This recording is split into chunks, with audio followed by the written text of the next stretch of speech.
श्राप दे दिया। हनुमान जी कहते हैं कि प्रभु मुझे श्राप क्यों दे रहे हैं? और क्या श्राप दिया? पिशाच हो जाओ। कब मुक्ति मिलेगी? मुझे कब मुक्ति मिलेगी? बोले आपको मुक्ति तब मिलेगी जब भगवान अर्जुन कृष्ण ने ही भगवान हनुमान जी से कहा कि अब तुम जा करके गीता पर भी, इसी भगवत गीता पर आप प्रवचन करोगे, आप बोलोगे, जिसका नाम होगा पैशाच भास। इस नाम से जब आप इसका गायन करोगे तब आपका कल्याण होगा। बोले प्रभु लेकिन इसे ठीक है, मुझे श्राप क्यों दिया? बोले श्राप इसलिए दिया कि गुरु के ऊपर बैठकर तुमने कथा सुनी। श्रोता कभी भी ऊपर नहीं होना चाहिए। भगवान से श्रोता कभी भी ऊपर नहीं। क्या हनुमान जी से बड़ा कोई श्रोता था?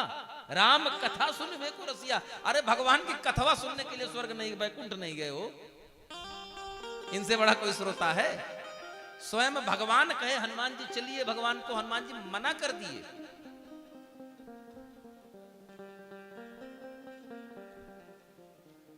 श्रोता, श्रोता, सोता, सरोता।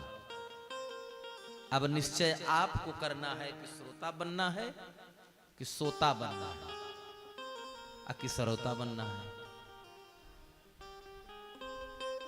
आपने देखा होगा, आपके यहाँ कथाएं होती रहती हैं। कुछ लोग घर से आएंगे, कथा पंडाल में पहुंचे, 10-5 मिनट जगे, उसके बाद एकदम बढ़िया ठंडी ठंडी हवा लग रही है, आराम से सुख ले रहे हैं, निद्रा देवी। ये हो गए सोता। और दूसरे नंबर पर आते हैं सरोता। सरोता देखे हैं? सरौते के बीच में सुपारी रख दीजिए, उसके बाद और जब तक चलेगी जब तक सुपारी कट नहीं जाएगी पूरी तरह से। तो ऐसे श्रोताओं में भी होते हैं कि तब तक जरूर बोलेंगे जब तक कथा में होंगे, उसके बाद फिर नहीं बात करेंगे। तीसरे नंबर पर आते हैं श्रोता।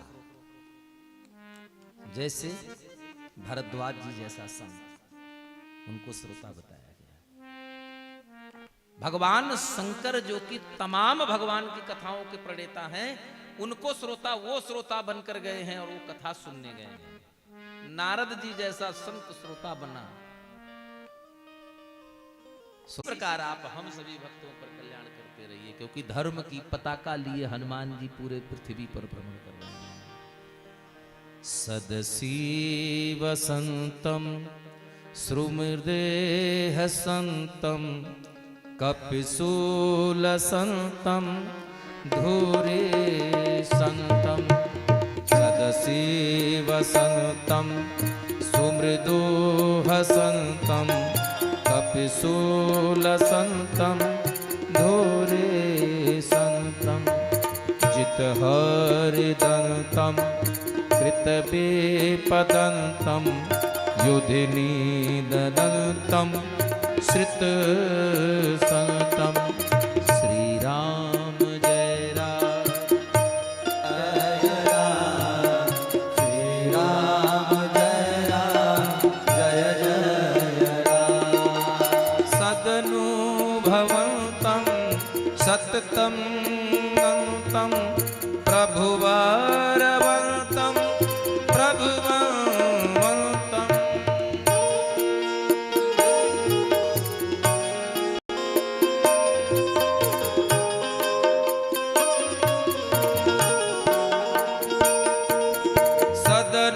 सदनुभवंतम सततमवर्तम प्रभुवारवंतम प्रभुवंतम।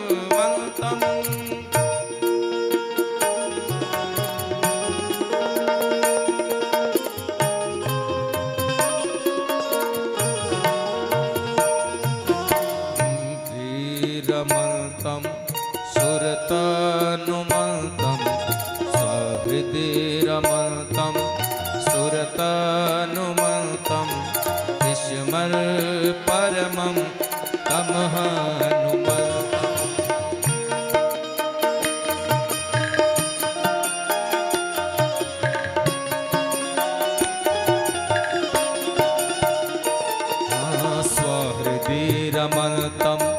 क्षुरतानुमन्तं निशमर्पयमं तमहानुमन्तं श्रीराम जय राम जय जय राम राम जय राम जय जय राम प्रणवमु सबहि हर निधार शेषा करहूँ कृपा जन जानी मुनीसा राम जय राम जय जय राम श्री राम जय राम जय जय जय राम जय जय हनुमान गोसाई करहूँ कृपा गुरुदेव के नाई जय जय जय हनुमान गोसाई करहु कृपा गुरुदेव की नाई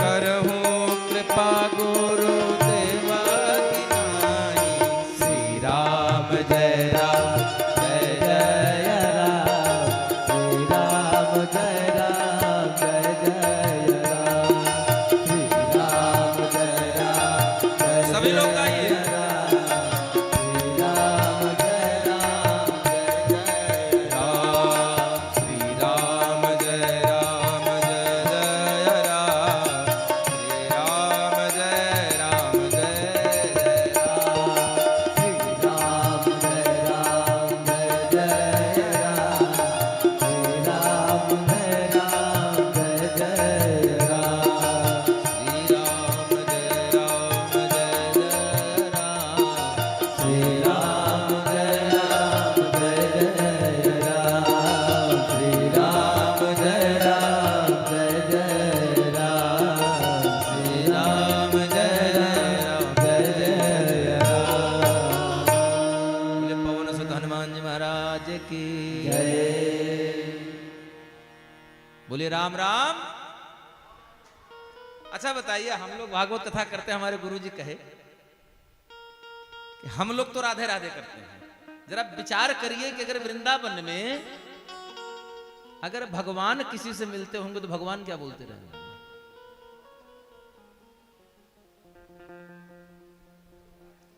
मान लीजिए राधा जी कभी मिली हो किसी से, तो क्या वो भी राधे राधे कहेंगे?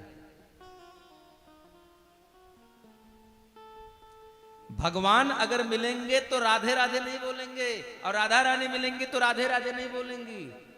और ना वो ये कह सकती हैं कि जय श्री कृष्णा, तो क्या बोलते थे? बोले राम राम। किसी ने पूछा महाराज राम राम तो अयोध्या वाले बोलते हैं, वृंदावनी कहां से बोलने लगे? बोले राम सकल नामन ते हाँ, सबसे अधिक है। क्यों? क्योंकि रा और म, रा में राधा और माँ से माधव। बोले राधा माधव ये दोनों मिली जुली बात करते हैं, इसलिए भगवान गोल गोल बात करते हैं। भगवान की बात लीलाधारी है ना, कभी समझे में नहीं आई। अरे ब्रह्मा जी ने सृष्टि बनाई, वो हो उलझ गए, तो भगवान क्या बोलते थे? भैया राम राम। बताइए, राम राम बोलन संकोच। बोलिए एक बार जरा भाव से राम राम। हाँ यही नाम, इसी को पकड़ लीजिए, यही पार ले जाएगी।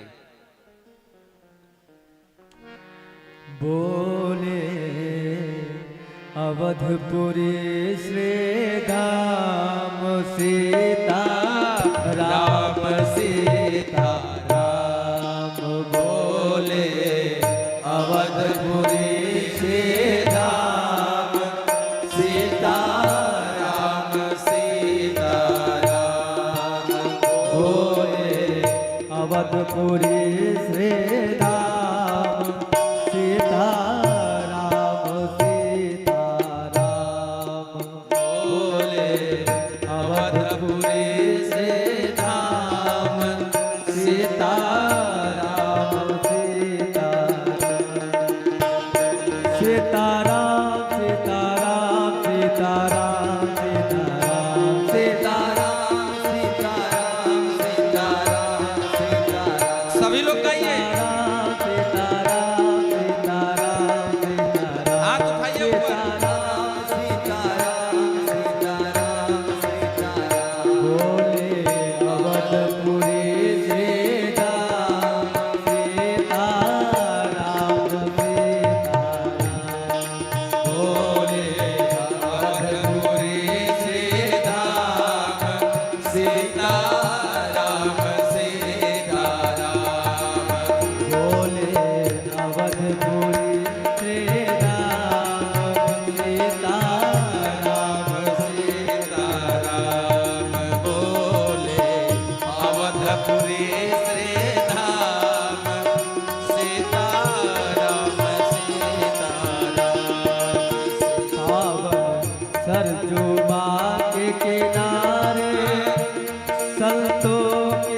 अवधपुरी श्रीराम सीताराम सीताराम सीताराम सीताराम सीताराम सीताराम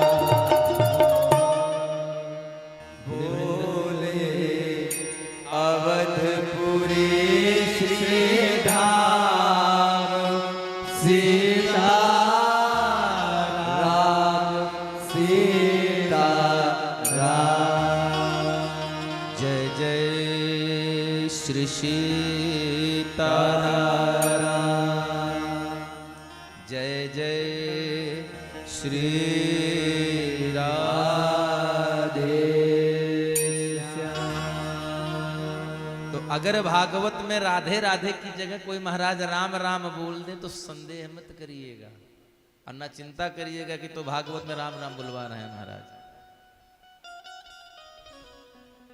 भागवत में राम राम कहिए तो भी अच्छा और राधे राधे कहिए तो भी अच्छा है। ये भागवत 4 शब्द से मिलकर लिखा गया एक नाम, इसको आप संज्ञा कह सकते हैं।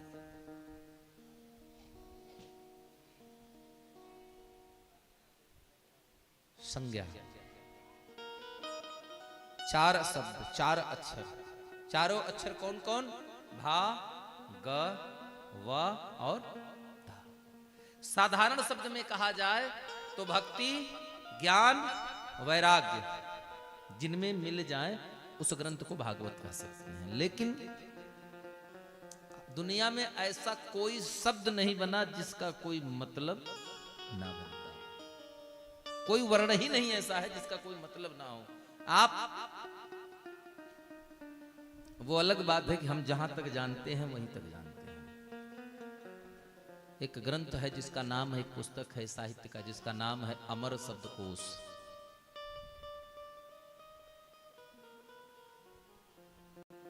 एक एक क ख ग घ लिखा है ना, क ख ग घ अंगा, एक अक्षर क का हजारों मतलब बताया गया है। क से हजारों मतलब, जैसे हम लोग जानते हैं क से कलम, क से कबूतर, यही तो जानते हैं। लेकिन अमर शब्दकोश में है हमारे गुरु, हम तो नहीं अध्ययन कर पाए, गुरु जी बताते हैं कुछ कुछ। अमर शब्दकोश में क का मतलब जल होता है, पानी, क से पानी भी होता है। रामचरितमानस अध्ययन कराता है, बताता है कि क ब्रह्म का परिचायक है। राम जी ने जब जब अपना परिचय जहां जहां दिया वहां की चौपाई का प्रथम अक्षर क से ही शुरू हुआ। कोसलेश दशरथ के जाए,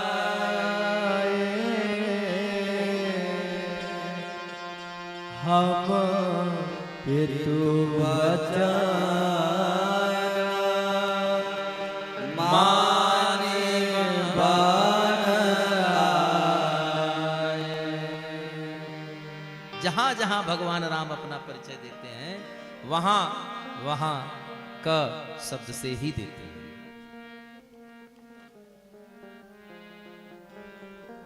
तो भागवत का मतलब है भाग के कहते भाग खुल जात भगतन के, गा के कहते गुमान मिटी जाते हैं। वाके कहते वर्ण होत विष्णु भगतन में,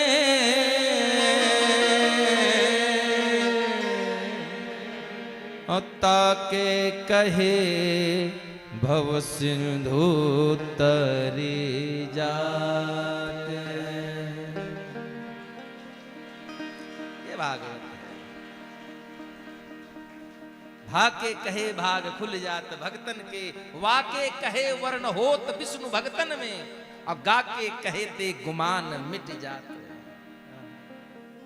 गा के कहे ते गुमान मिट जाते हैं, अता के कहे से भव सिंधु। ये भागवत है।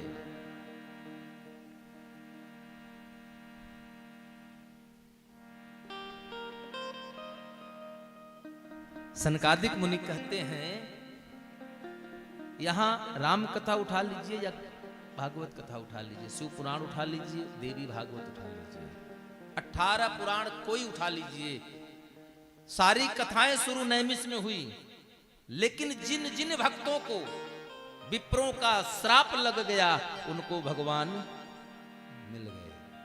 जिन जिन भक्तों से नारद बाबा मिल गए उनको भगवान खोज कर मिल गए।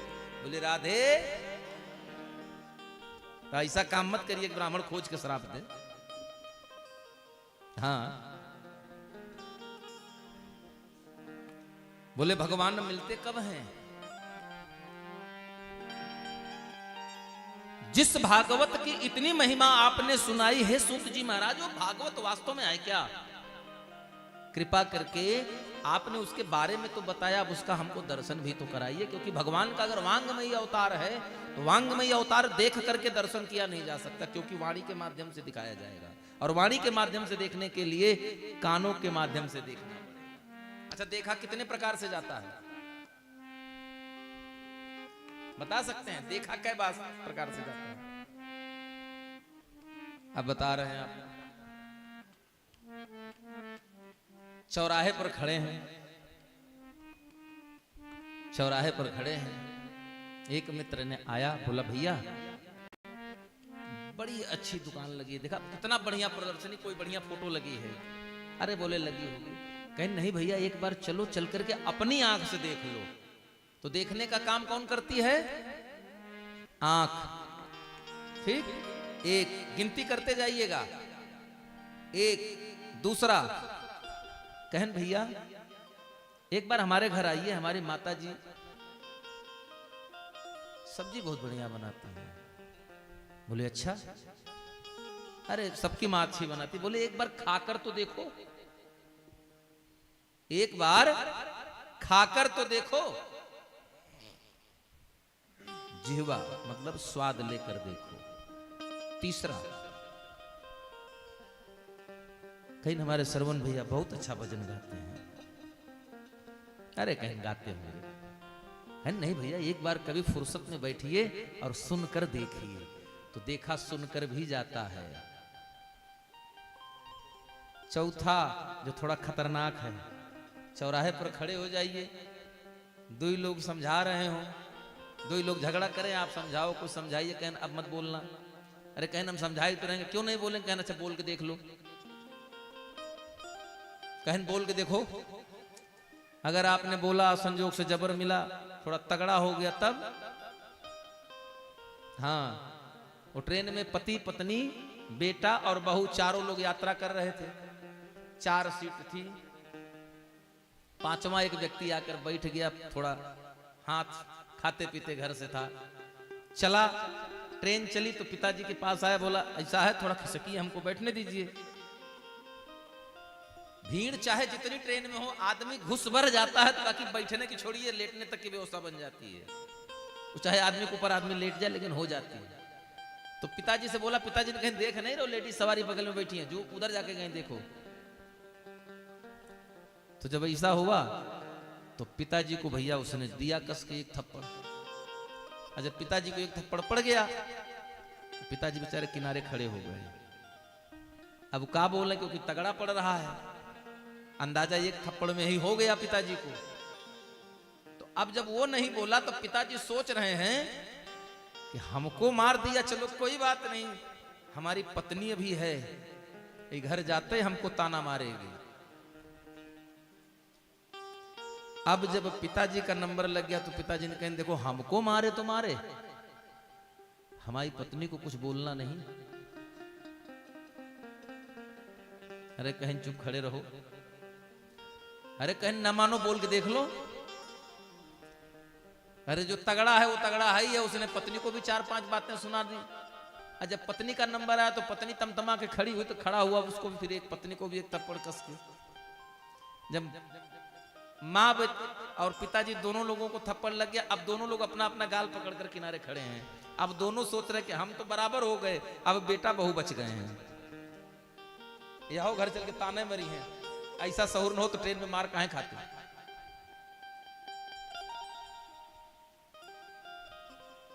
तब माँ बोल रही है, अच्छा भैया देखो हमें बोले बोले हमारे बेटवा बहू भी ना कुछ बोलो। डांट दिया बुढ़िया को, बुढ़िया को डांट दिया तो बेटा गरम खून टमटमा के खड़ा हो गया। जैसे खड़ा हुआ, खड़े होते उसको फिर मतलब एक मार खाया तो इनको कुछ बोल के देख लो, ये मार खा गए बोले इनको हाथ लगा के देख लो, वह मार खाए गए कहें उनको खिसका के देख लो, नहीं खिसकेगी। जब एक थप्पड़ लगा तो खिसकने कौन का सीट छोड़ के खड़े हो गए। तो देखने का कार्य 5 लोग करते हैं। बाणी जीवा से बोलकर देखा जाता है, रसना से स्वाद लेकर देखा जाता है, कानों से सुनकर देखा जाता है, आंखों से देखा जाता है, त्वचा से छू करके देखा जाता है, ठंडा है कि गरम। देखने का काम 5 करती है। हमको बताइए तो सुखदेव जी जैसे कह रहे हैं, तो सूत जी कह रहे हैं कि हे संतों, ये कोई साधारण कथा नहीं है, ये साधारण कोई ग्रंथ नहीं है। निगम कल्प तरोर गलितम, निगम कल्प तरोर गलितम, एक निगमों का बहुत विशालकाय वृक्ष है। निगम कल्प, निगम के एक बहुत बड़ा वृक्ष है जिस वृक्ष का नाम है कल्प वृक्ष। उस कल्प वृक्ष में फल लगा हुआ है। तरोर माने पेड़ होता है, तरु माने वृक्ष। उस वृक्ष में एक ही फल लगा है। और कैसा फल है? तरोर गलितम, बिल्कुल पक कर एकदम। बोले अच्छा, बोले एकदम अमृत के जैसा मीठा है। बोले किसने बताया अमृत के जैसा मीठा है? बोले वो इसलिए मीठा है, निगम कल्प तरोर गलितम फलम सुख मुखाद अमृत द्रव संयुतम। सुख तोते की जुबान पर, जिह्वा पर अमृत होता है। बोले सुग्गे का मुंह लग गया, इसलिए इसमें उसके मुख का अमृत रस भी सम्मिलित हो गया, इसलिए सबसे ज्यादा मीठा हो गया। बोले अच्छा अच्छा, तो इस फल को कैसे खाया जाएगा? बोले ना ना, खाना नहीं है। बोले फिर क्या करना है? पिबत भागवतम रसमालयम मुहुर्हो रसिका भुवि भावुका। पिबत भागवतम रसमालयम, बोले इसको पीना है। बोले कैसे पीना है? बोले करऊं श्रवण पुट पान, यहां से पीना है, कान से। और कैसे पीना है? ऐसे नहीं पीना है। बोले फिर? बोले मुहुर्हो, बाणी से निकले और कर्ण प्रदेश के माध्यम से हृदय में उतर जाए। लेकिन कौन उतारेगा? कैसे श्रोता हूं? रसिका भुवि भावुका, ऐसे रसिक श्रोता हूं जो भाव से भरे हुए हैं। उन्हीं के कान के माध्यम से यह अमृत रस हृदय में जाता है। अब बोले जैसे चला जाएगा, फिर यहां 6 प्रश्न किया है सौनकादिक ऋषियों ने सूत जी से। क्या प्रश्न किया? एक, जो मनुष्यों के कल्याण का प्रमुख साधन है, कृपा करके वो आप हमें बताएं। दूसरा, कलयुग में मनुष्य अल्पायु होगा, छोटी आयु का होगा, कैसे तमाम रोगों का सामना करते करते कैसे वो अपना समाधान करेगा। तीसरा, भगवान श्री कृष्ण ने जिस कार्य की अभिलाषा लेकर, जिस कार्य की उद्देश्य को लेकर के देवकी के गर्भ से अवतीर्ण हुए, कृपा करके वह कार्य बताएं। चौथा, गंगा जल की तरह मानव मात्र को पवित्र कर देने वाली, निर्मल कर देने वाली मुनियों द्वारा कहे गए भगवान के अद्भुत बाल चरित्र का दर्शन कराए। पांचवा, अभी तक अलग अलग ग्रंथों में हमने भगवान के अलग अलग अवतार की कथा सुनी, लेकिन हे प्रभु आपसे विनम्र निवेदन है कि कृपा कर आप हमें भगवान के मत्स्य अवतार, वाराह अवतार, नृसिंहा अवतार, अन्यान्य अवतारों की कथा जो अत्यंत सुंदर है, सजीव है, उन कथाओं का दर्शन कराइए। छठा प्रश्न किया, भगवान श्री कृष्ण जब अपने धाम गोलोक को चले गए, तब इस धराधाम पर रहने वाला धर्म किसकी शरण में गया? बोले राधे। ये 6 प्रश्न किए हैं और यहीं से पूज्य पाद श्री सूत जी, सुखदेव जी महाराज का। अच्छा, सूत जी के गुरु कौन है?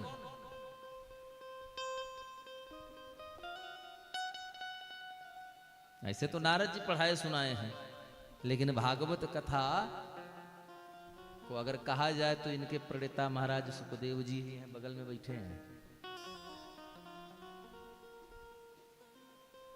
सूत जी महाराज गुरु के श्री चरणाल कमर बिंदों का ध्यान करते हुए पूज्य पाद श्री सुखदेव जी महाराज का ध्यान करते हैं। आइए हम सभी लोग भी उन्हीं के चरणों का ध्यान करते हैं।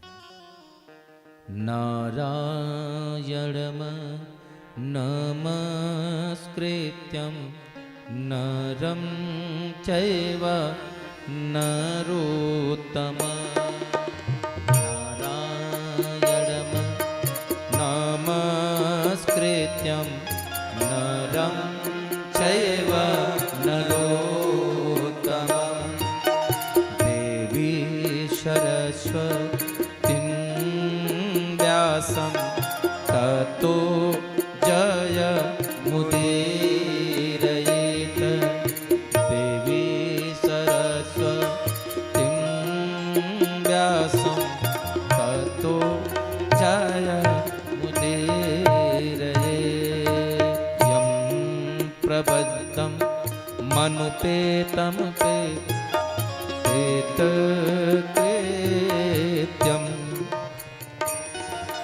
द्वैपायनं विरह का कातर आजुहावा।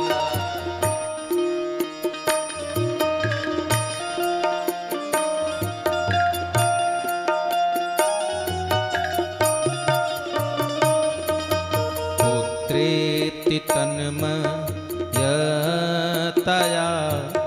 सर्वो अभिनेदुस्तम्,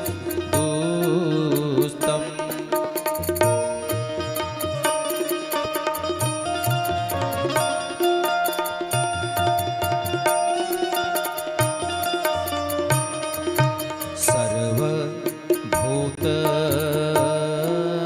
हृदयं मुनि मानतो अस्मि।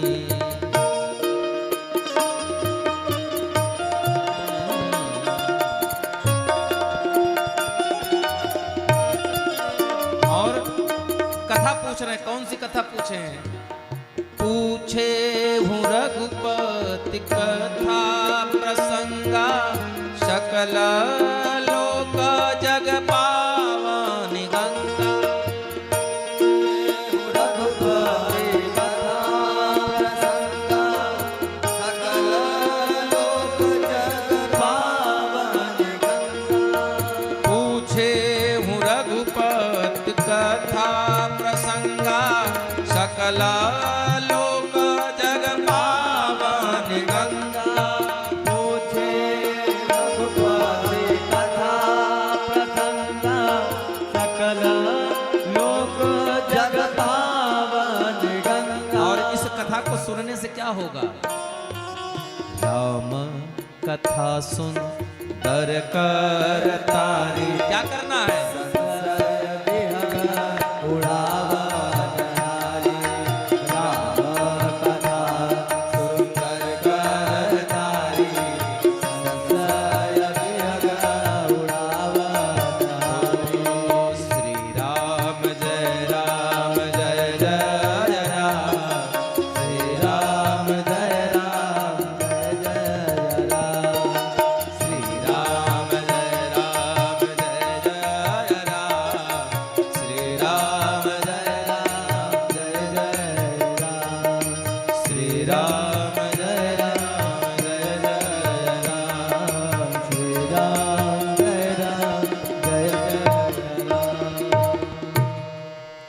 बोले पूज्य पाद सुखदेव महाराज की बोले वृंदावन बिहारी लाल की बोले जय जय श्री राधे। यहां सौनकादिक ऋषियों के 6 प्रश्नों को सुन करके लोमहर्षण सूत जी महाराज उनके प्रश्नों का उत्तर देने लगे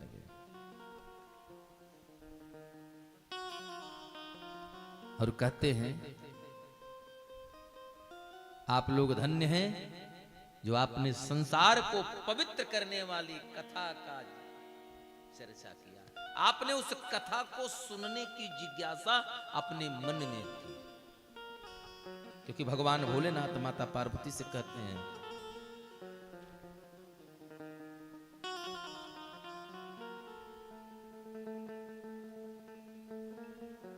तुम समान नहीं को पुकारे।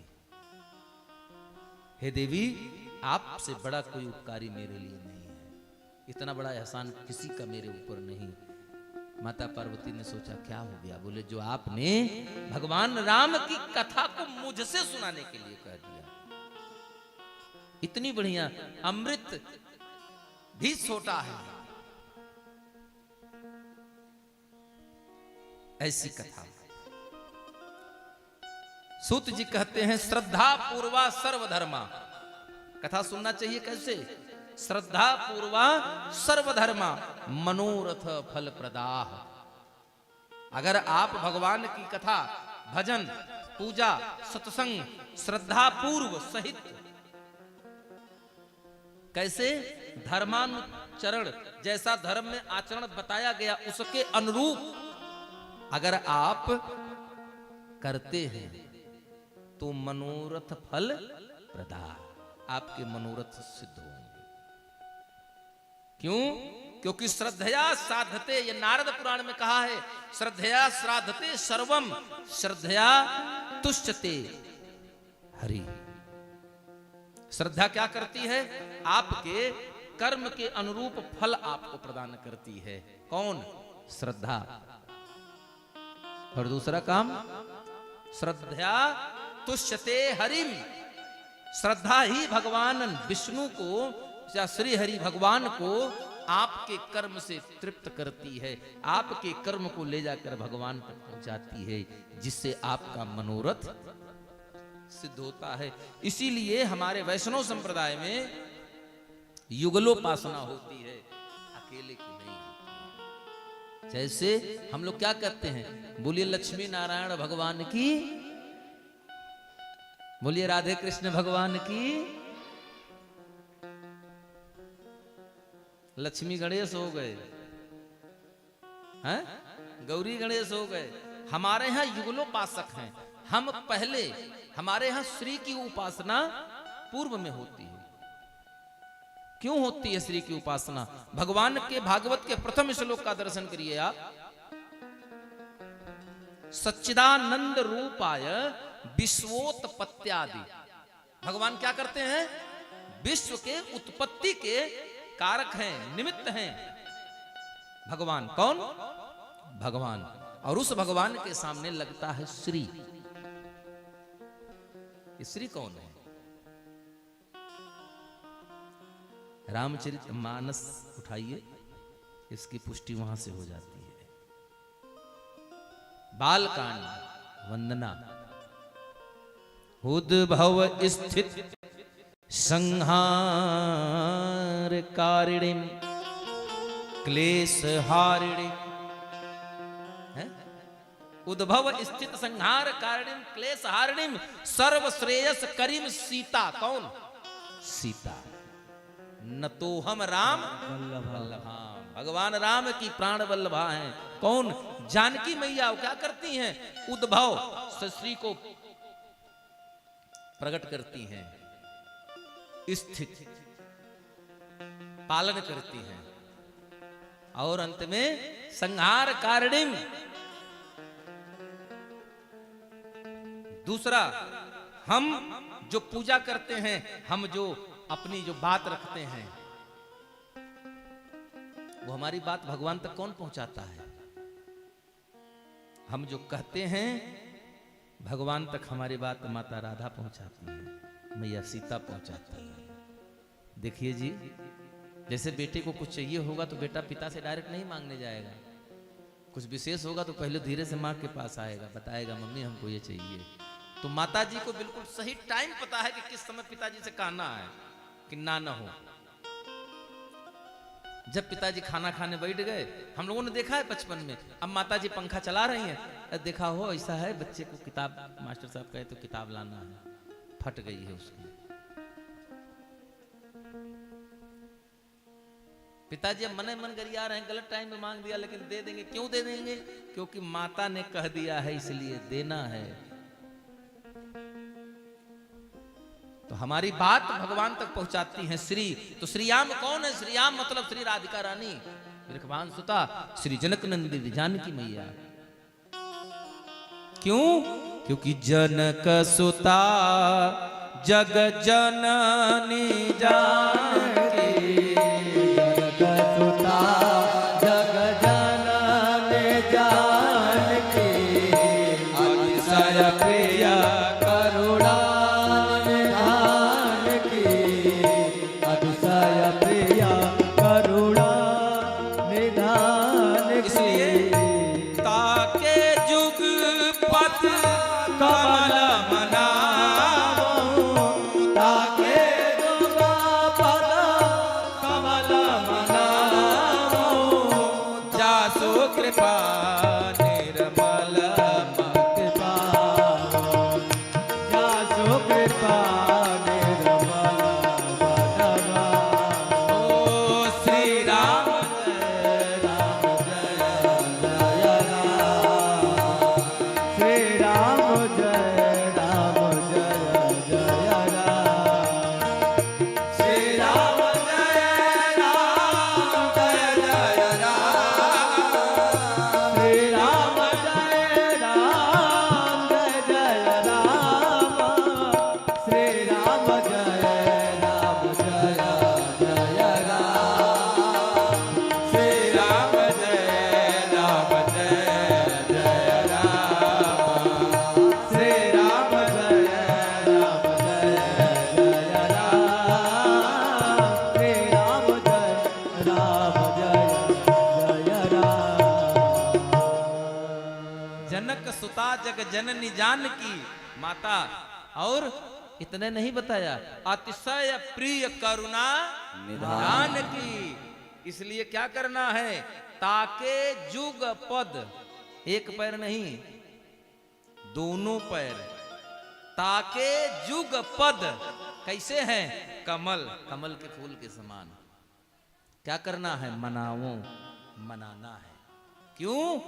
क्योंकि जासु कृपा निर्मल मति पावो, कल्याण हो जाएगा।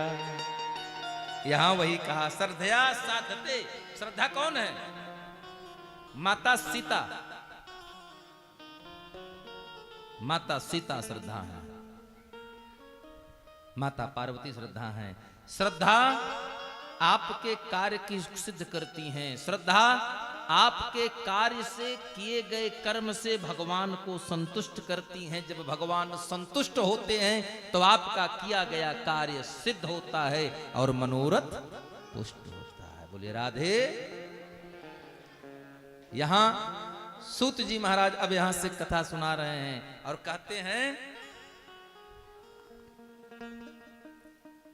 सौनकादिक कर सूत सूत महाभाग, बदनो बदतांबर, कथां भागवते पुण्यां, यदा भगवान छुक।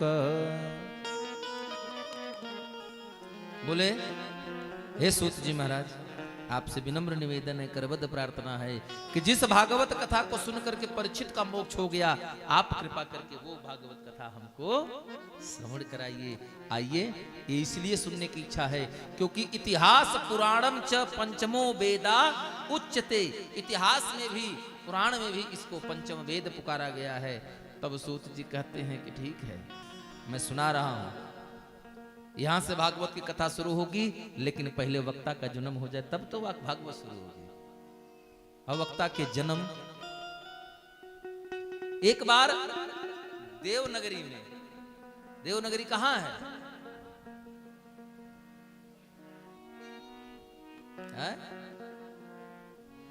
अमरावती। अमरावती कौन? महाराष्ट्र वाला ना, जहां हम लोग नहीं गए हैं। दुनिया की कोई ट्रेन, कोई फ्लाइट वहां आपको नहीं ले जाएगी, यानी स्वर्ग। अमरावती में देवनगरी है, यानी कि जब राजा, भाई नगरी है तभी तो देवता वहां के राजा इंद्र हैं। बिना नगर के राजा कहां? देवराज इंद्र के यहां सभा बैठी है, सारे लोग बैठे हैं, नारद जी भी वहां बैठे हैं। चर्चा चली क्या? हमारे यहां बड़ा प्रेम है, हमारे यहां बड़ा प्रेम है। प्रेम किसके यहां ज्यादा है? हमने उस दिन बताया था ना कि अच्छाई की एक बुराई है, वो कभी एकजुट नहीं हो सकती। अच्छाई हमेशा सारा फल अकेले लेना चाहती है, सारा श्रेय खुद अकेले हासिल करना चाहती है, पड़ोसी जहां कोई मतलब नहीं है। तो कोई कहे हमारे यहाँ, कोई कहे हमारे यहाँ, कोई कहे हमारे यहाँ। तो वहीं बाबा भोलेनाथ के 2-3 ठो गणों खड़े रहे, श्रृंगी भृंगी नंदी। अरे कहन सब बोलने दीजिए महाराज, अगर सचमुच का प्रेम देखना है तो हमारे कैलाश पर चले आइए। नारद बाबा बोले अच्छा चलो आते हैं। बोले भाई एक शिष्य हमारा वहीं है, बहुत दिन हो गया दर्शन नहीं दिए हैं, चलते हैं मिल भी आएंगे।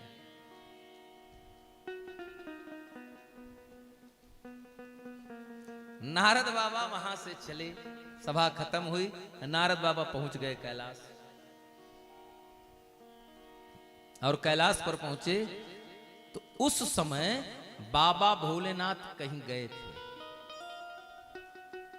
और माता सती, सुबह सुबह का टाइम, बाबा पहुंच गए। नारायण नारायण अपनी करताल बजाई, बीड़ा बजाते पहुंच गए। सारे गण दंड प्रणाम किए। बोले आइए बाबा आइए। बोले हम यही देखने तो आए, कितना प्रेम है तुम्हारे यहाँ। बोले क्यों? देख लीजिए हमारे बाबा अवघड़ बाबा। भाई माता सती भी कोई साधारण कन्या नहीं थी, दक्ष प्रजापति की लड़की है, राजकुमारी रही है। एक राजकुमारी एक जोगी, कोई मेल है? कोई मेल नहीं, लेकिन बड़े प्रेम से रहते हैं। बोले हमारे यहां का तो प्रेम अजूबा है। अच्छा, वास्तव में कैलाश इसीलिए जब पूजा होती है तो शिव परिवार की पूजा होती है, और किसी परिवार की पूजा नहीं होती। राम परिवार की पूजा नहीं होती, कृष्ण परिवार की पूजा नहीं होती, विष्णु परिवार की नहीं होती। पूजा होती है मृतलोक में तो सिर्फ शिव परिवार की ही होती है। बोलिए राधे। अच्छा और धीरे से बोलिए थोड़ा, और थोड़ा धीरे से बोलिए तो। हाँ अच्छा, थोड़ा जोर से बोलिए एक बार, राधे। ये देखिए, हाँ ऐसे बोला करिए, बैटरी चार्ज रहेगी आप लोगों की। बाबा नारद जी अब, अच्छा जहां नारद, नारम ददात इत नारद, जो ज्ञान का दर्शन करा दे वो नारद, और नारद जिसकी बात ही कभी रद्द ना हो वो नारद, और जिसके मुख में दांतें न हो वो भी नारद। रद माने दांत और ना माने नहीं, तो नारद।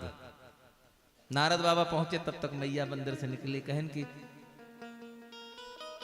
यही चर्चा हो रही थी कि हमारे भगवान कितना प्रेम करते हैं मैया से। तो मैया से पूछें कहन क्यों बोलेगी, भगवान और आप में बढ़िया सब चल रहा है गृहस्थी? बड़े बोले खूब प्रेम है।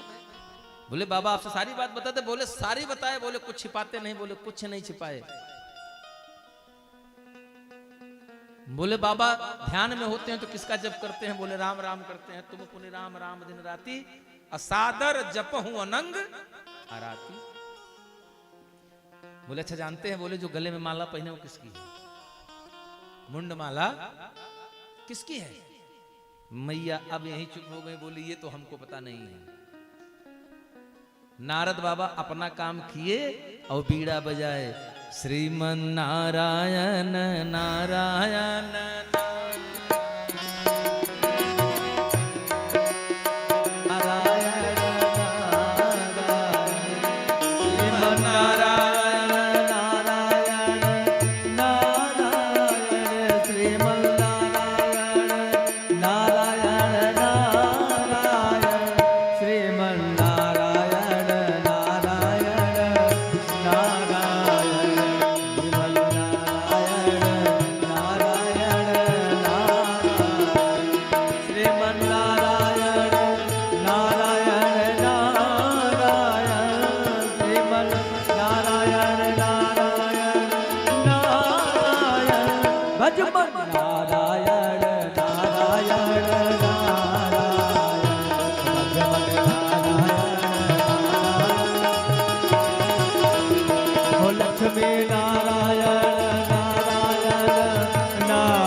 बोले भक्त वत्सल भगवान की जय।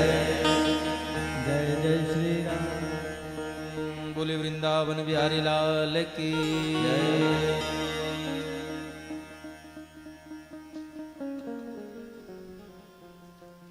नारद बाबा कह करके चले गए।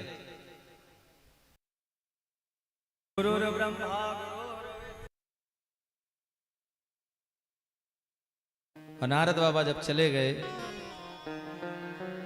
तो मैया पार्वती सती ने उस दिन कैलाश पर भोजन वोजन कुछ नहीं बनाया। काहे? क्योंकि अब उनके दिमाग में बाबा वाली बात चढ़ गई कि माला किसकी है हमको नहीं बताए।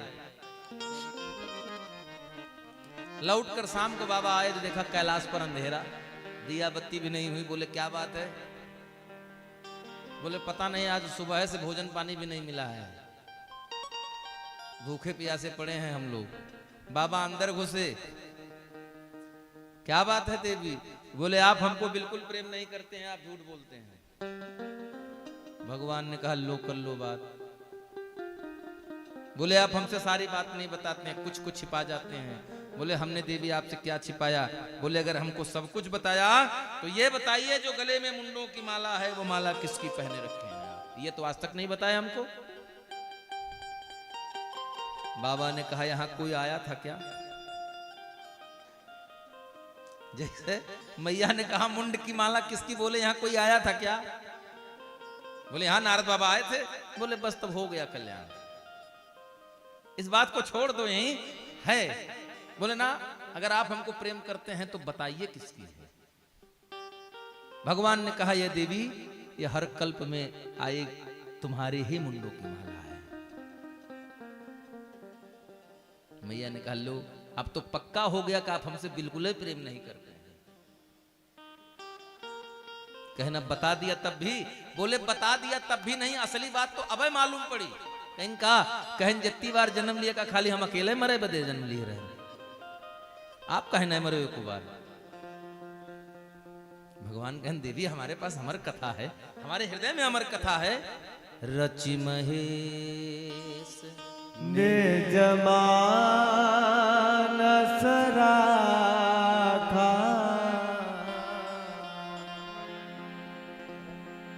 अपाए सुसमय सेवा।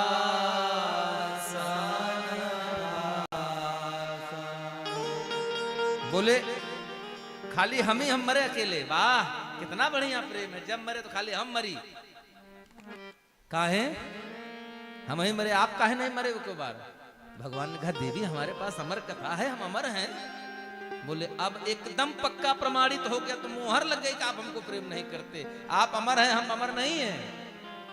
बोले अगर आप अमर कथा से अमर हैं तो वो कथवा हमको भी दीजिए।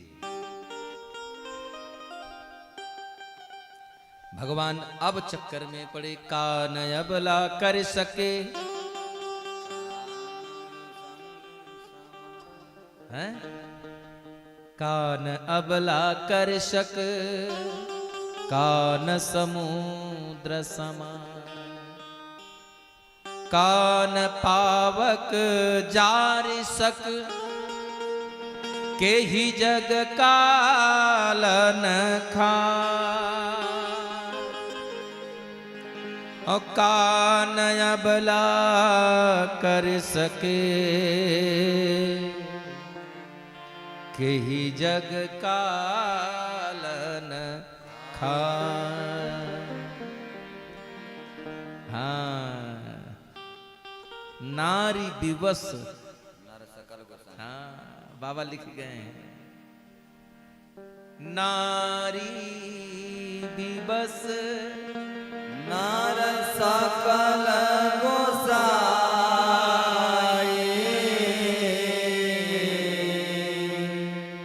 नाचहि नर मरकट की नाई। अरे जब भगवान चक्कर में रहे तो हम लोग रहे तो कौन बेजा। बाबा आ गए क्योंकि भगवान शंकर जानते हैं नारद बाबा आए हैं, कुछ समझा कर गए हैं, तो यहां से एक नई कथा का जन्म होना है। क्योंकि हुई हैं सोए जो राम रच को करे बोले बस वही करना है। लेकर चले गए अमरनाथ, मानसरोवर के किनारे अमरनाथ की गुफा में बैठे। अब वहां बाबा ने अपना डमरू बजाया, खूब डमरू बजाया, निनाद कर दिया डमरू से, गुंजायमान हो गया पूरा मानसरोवर अमरनाथ की गुफा। सारे जीव खग पक्षी वहां से चले गए। एक घोंसले में सुग्गे का एक अंडा रह गया, क्योंकि वो अंडा था, वो जा नहीं सकता था। माता से कहा कथा तो सुनाने चल रहा हूं, लेकिन शर्त है। क्या शर्त है? बोले आपको हुंकारी भरना है, जब तक हुंकारी भरोगी तब तक कथा सुनोगी, हुंकारी बंद कथा। हाँ, इसलिए सावधानतया सुनु, सावधान सुन सुमुख सयानी। तुम समझदार हो मुझे पता है, लेकिन सावधानी से सुनना। कथा सुनाने लगे बाबा। मैया सुनती रही, थोड़ी देर तो सोता रही, थोड़ी देर श्रोता रही, उसके बाद सोता हो गई। थोड़ी देर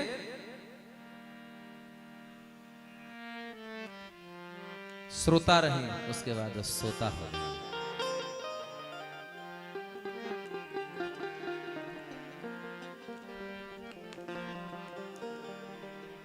जैसे मैया सोता हुई, भगवान की कृपा, अंडा फूटा, उसमें से सुंदर एक सुखदेव जी बाहर निकले, छोटा सा और मैया तो सो गई। सुग्गा जन्म लेता है, जन्म लेने के बाद अब मैया की जगह वो हुकारी भरने लगा। बोले एक था राजा, बोले चलती रही कथा, कथा चलती रही। बाबा की कथा पूर्ण हुई। बाबा ने जोर से बोले, बोले वृंदावन बिहारी लाल की जय। और जब सबने जय बोला तो मैया जाग गई और मैया ने कहा हैं प्रभु हम यही हैं। बाबा ने कहा बोले वृंदावन बिहारी लाल की जय। तो मैया पार्वती सती कह रही हैं प्रभु हैं। कहना अच्छा अच्छा ठीक। तब तक बाबा ने कहा अब चला जाए, तो मैया ने कहा प्रभु इसके बाद क्या हुआ था? जैसे मैया ने कहा इसके बाद क्या हुआ, भोलेनाथ चौंक गए। बोले तो हुकारी कौन भर रहा था? क्यों, तुम कथा नहीं सुनी? बोले प्रभु क्षमा करिएगा, थोड़ी आंख लग गई थी। बोले अगर आंख लग गई चिंता की बात वो नहीं है, चिंता की बात यह है कि हुकारी कौन भर रहा था। जैसे भगवान ने ये देखा, भगवान का नेत्र भ्रिकुटी टेढ़ी होने लगी, तब तक सुग्गा का बच्चा उस घोंसले से निकला और आगे आगे सुग्गा पीछे पीछे बाबा अड़भंगी लिए, त्रिशूल दौड़ा लिए। इधर भागते भागते गंगा के किनारे पहुंचने पर देखते हैं क्या कि पूज्य पाद श्री व्यास जी की श्री सुखदेव की पूज्य माता जी माता अरणी प्रातः काल स्नान करके भगवान सूर्य को अरुणोदय के समय अर्घ दे रही होती हैं, लेकिन दैव योग से उसी समय उनको उंघाई आ जाती है। जम्हाई आई, मुख खुला और सुखदेव जी मुख मार्ग से मैया अरणी के गर्भ में प्रवेश कर गए। अब बाबा खड़े, संत की पत्नी बोले क्या, चुपचाप पीछे पीछे चले आए। कहां? बाबा के आश्रम पर। मैया अंदर गई। अब भोले बाबा, अच्छा इतनी स्पीड में भोले बाबा चले, इतनी तेज चले कि नारद बाबा समझ गए कुछ मामला बिगड़ गया है। पीछे पीछे नारदो बाबा आ गए। क्या हो गया? बोले ये व्यास जी निकले, दंड प्रणाम हुआ। बोले आपके घर में हमारा चोर है, उसको बाहर निकालो, मैं उसका वध कर दूंगा। व्यास जी कहे नहीं, मेरे घर में कोई चोर नहीं है। बोले ना, चोर है, उसको बाहर निकालिए। किसी प्रकार से सुना नहीं जा रहा है। नारद बाबा पीछे से बोल पड़े, बाबा क्या चुराया? आपके पास है ही क्या चुराने लायक? एक त्रिशूल था, त्रिशूल डमरू सब साथ है में। गोजर बिच्छू कौन चुराएगा? झोली, अगर झोला खोला जाए तो झोली में भभूत मिलेगी। कौन चुराएगा भभूत? आप लोगों में से कोई चुराएगा भभूत? सब तो स्नो पाउडर, आप क्या बोलते हो, स्नो पाउडर लगाने वाले हैं। तब बाबा कहते हैं ना, वो चोर है। इस धरती का चीज चुराता, सृष्टि की चुराता तो मैं एक बार छोड़ भी देता। बोले तो चुराया क्या? बोले उसने हमारी अमर कथा चुरा लिया। बाबा नारद कहते हैं धन्य हो प्रभु, वास्तव में आप भोले ही हो। अरे जब अमर कथा उसने चुरा ही लिया तो आप मारोगे उसको? बोले मैं उसका वध कर दूंगा। बोले ठीक है, वध कर दीजिए, लेकिन वो मरेगा क्या? पहले ये भी तो सोचिए, अमर कथा जब सुन लिया तो क्या वो मरेगा? हाँ, बोले हाँ मरेगा तो नहीं। वापस चले गए। और वापस चले गए 12 वर्ष बाद, जब स्वयं भगवान विष्णु आकर के कहते हैं कि अब जन्म ले लो, कबहु न व्यापय माया मोरी। हे पुत्र, आप बाहर जन्म ले लो, अब कभी मेरी माया तुमको स्पर्श नहीं करेगी। व्यास जी बहुत समझाए, बेटा बाहर आ जाओ, अवतार ले लो, जन्म ले लो, तुम्हारी माँ को बहुत कष्ट है। बोले ना, नहीं लेना है, क्योंकि धरती पर जैसे गिरेंगे वो माया नगरी है, माया पकड़ लेगी। बोले मैं कह रहा हूं नहीं पकड़ेगी। बोले ऐसे तो कह रहे हो, एक तरफ कह रहे हो मैं वचन दे रहा हूं, दूसरी तरफ कह रहे हो वचन दे रहा हूं पुत्र बाहर आ जाओ। रिश्तेदारी पहले बना रहे हो, इसलिए मैं कदापि बाहर नहीं आऊंगा। बोले बाहर कब आओगे? बोले जब स्वयं माया का पति आकर कह देगा। भगवान आए और कहा, जैसे भगवान कह करके महाराज पीछे मुड़े, 12 वर्ष बाद सुखदेव जी धरती पर प्रकट हो गए। बोलिए सुखदेव भगवान की जय। और सुखदेव भगवान प्रकट हुए तो दिगंबर हैं, और दिगंबर हैं तो क्या किया? चल पड़े जंगल की तरफ। आगे आगे सुखदेव, इधर 12 वर्ष का बालक पैदा हुआ, माता अरणी मूर्छित पड़ी हैं। आगे आगे सुखदेव जी नंगे भागे जा रहे हैं, पीछे पीछे व्यास जी दौड़ाए जा रहे हैं, बेटा सुनो, बेटा सुनो, लौट चलो, तुम्हारी माँ दुखी है। लेकिन सुखदेव जी बोलते तक नहीं है। अपितु सूत जी कहते हैं, सौनकादि ऋषियों, सूत जी, सुखदेव जी वो संत हैं कि जिनके, वो विरक्त हैं जिनके लिए व्यास जी के प्रश्न पर सुखदेव जी की जगह पर वहां जंगल के वृक्ष उत्तर देते हैं। बरहा पीडम नटवर बपुः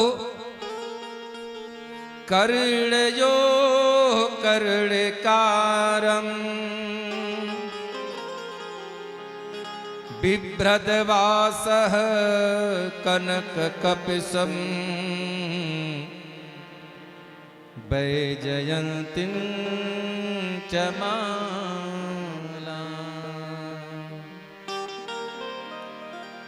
रंध्रान बेड़ोर्धर सुधया पूरयन् गोपवृन्द्रैर्वृन्द्यारण्यम्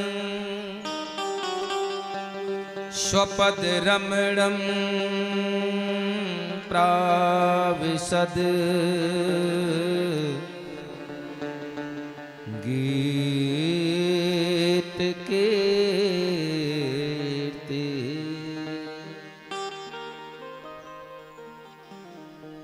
बरहा पीडम नटवर बपू कर्णयो कर्णिकारम बिभ्रत वास कनक पिसम जयंती चमालम। उनकी तरफ से पुष्प वृक्ष जवाब देते हैं। क्या जवाब दिया? कहा आप लोग झूठ मूठ की चिंता में लगे हैं, कोई चिंता करने की जरूरत नहीं है। वृक्ष कह रहे हैं कि आप चिंता न करिए, वो लौटकर वापस नहीं आएगा, वो संत है, गया विरक्त है। आगे आगे सुखदेव जी, पीछे पीछे व्यास जी। 12 वर्ष के सुखदेव जी किशोरावस्था में जा रहे हैं। जमुना जी के तट पर स्त्रियां स्नान कर रही हैं, जो जत्र है वैसे ही रह गई। पीछे से हजारों वर्ष बूढ़े व्यास जी गए तो सारी स्त्रियां अपने आप को झाड़ियों में छिपा लेती हैं या कुछ जल में छिप जाती हैं, अपने शरीर को ढक लेती हैं। उस समय तो व्यास जी कुछ नहीं बोले। जब सुखदेव जी को मनाने के बाद नहीं आए, जब व्यास जी वापस आए तो उन स्त्रियों ने उसको देख करके पूछा, मेरा बेटा था जवान तो तुमको शर्म नहीं लगी? हम 1000 साल के बूढ़े आदमी, हमको देखकर तुमको लज्जा आई? बोली यही अंतर आप में और उस 12 वर्ष के युवा में था। क्या अंतर मिला? बोले महाराज क्षमा करिएगा, आप 1000 वर्ष के वृद्ध हैं, लेकिन आपको हमारा तन दिखा इसलिए आपसे शर्म आई। उसको हमारा तन नहीं दिखा, हम में रहने वाला जीव दिखा, इसलिए उससे शर्म।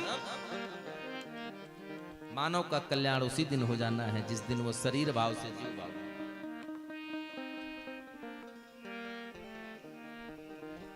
व्यास जी दुखी हैं, चले आए। इधर ये वक्ता के जन्म की कथा, श्रोता के जन्म की कथा।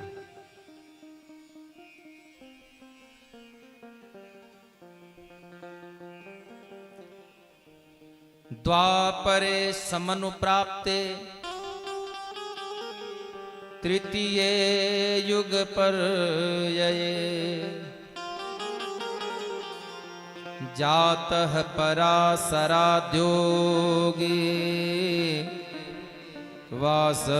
वासव्याम कलया हरे। बोले द्वापर के त्रेता युग की समाप्ति और द्वापर समनु प्राप्त, यानी कि द्वापर के प्रारंभ में भगवान के कला रूप में अवतार लेते हैं। कौन? पराशर मुनि के तेज से, माता सत्यवती के गर्भ से पूज्यपाद श्री व्यास भगवान। एक दिन अपना संध्या वंदन करके व्यास जी बैठे हैं। कहां?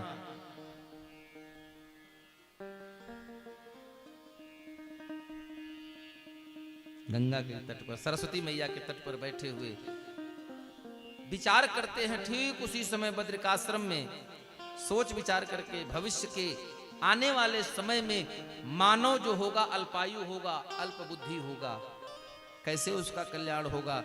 वह पंचहोत्र नहीं कर पाएगा, कोई वेदों को याद नहीं रख पाएगा। इसको सोच करके व्यास जी चिंतित हो रहे हैं। उन्होंने क्या किया? वेद को पहले सब एक ही था, अलग नहीं था। अब वेद पहले लेखन में नहीं था, लिपिबद्ध नहीं था। तब पूज्यपाद व्यास जी ने इनके 4 भाग किए। ऋग्वेद का ज्ञाता ऋग्वेद को बनाया, ऋग्वेद बनाकर अपने परम शिष्य मामुनि पैल को दान कर दिया। मामुनि पैल जो हुए वो ऋग्वेद के ज्ञाता हुए। यजुर्वेद के ज्ञाता वह संपायन हुए। सामवेद के ज्ञाता मामुनि जैमिनी हुए। अथर्ववेद के अध्ययन, क्रूर अध्ययन किया कौन? सुमंतु मुनि ने किया। और 5वां वेद ये व्यास सूत जी सुना रहे हैं कथा शौनकादिक ऋषियों को कि पांचवा वेद जो कहलाता है यानी कि इतिहास और पुराण, इनके ज्ञाता हुए मेरे पिताजी रोमहर्षण मुनि। ये रोमहर्षण मुनि,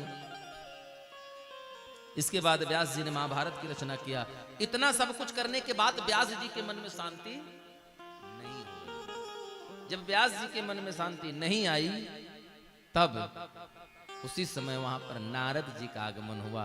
पूजया मास विभित्मा नारदम, पूजया मास विविवन्नारदम, विधिवत नारद का पूजन कर दिया जैसे देवताओं का पूजन होता है। और पूजन करने के बाद नारद जी ने पूछा कि आपके मुख पर चिंता? तो व्यास जी ने कहा मैंने सब कर लिया लेकिन मेरे मन की चिंता अभी तक नहीं गया।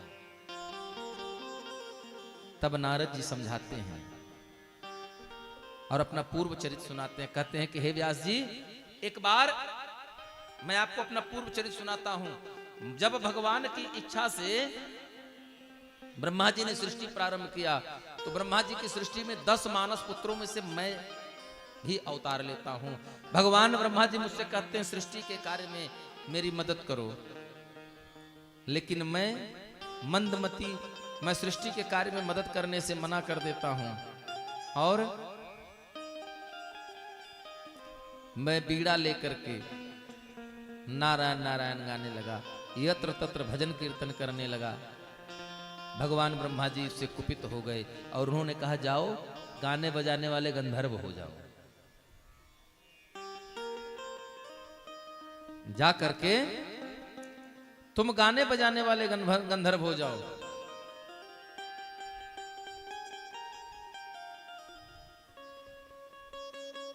नारद जी उपबृंहण नाम के गंधर्व हुए और गाना बजाना किए। बोले एक दिन देव सभा में ब्रह्मा जी भी वहां बैठे हैं, मैंने बेताला गा दिया।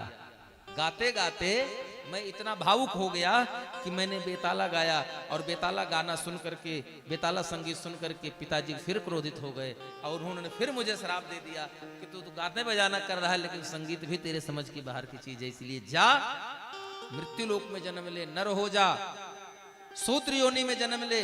उसके बाद मेरा जन्म एक ब्राह्मण, एक वेद पाठी ब्राह्मण के घर में नौकरानी यानी दासी का काम सेविका का करती है, उसके घर में मेरा जन्म हुआ।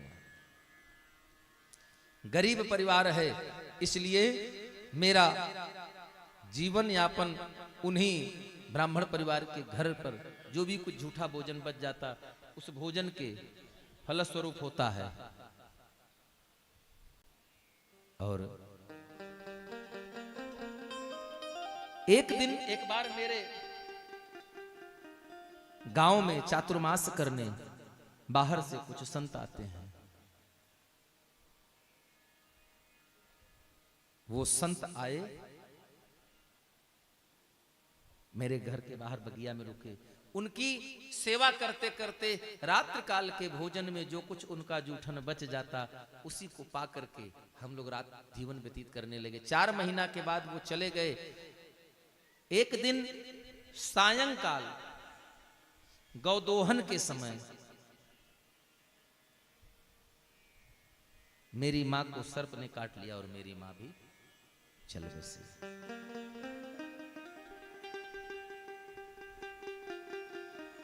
मैं अकेला अपनी मां की अंतिम क्रिया करने के पश्चात मैं भी वन में चला गया भगवान की तपस्या करने। संत का जूठन पाने का प्रतिफल यह हुआ कि अधम शरीर के अंदर रहने वाला जीव पवित्र हो गया, जिसका प्रतिफल यह हुआ कि मेरा मन साधना में लगा। मैं साधना करते करते करते इतनी कठिन तपस्या हो गई कि एक दिन भगवान की वाणी मुझे सुनाई पड़ती है, आकाशवाणी हुई। मैं रोने लगा। मैंने रो करके कहा प्रभु इतनी कठिन तपस्या के बाद आपकी आवाज सुनने को मिली, सरकार दर्शन कब मिलेंगे? तो भगवान ने कहा कि हे पुत्र, इस जन्म की सत्संग का लाभ और ब्राह्मण की सेवा तुम्हारे पुरुषार्थ का यह प्रतिफल है कि तुमको मेरी वाणी सुनाई पड़ी, लेकिन इसके बाद जो तुम्हारा जन्म होगा उस जन्म में मैं तुमको दर्शन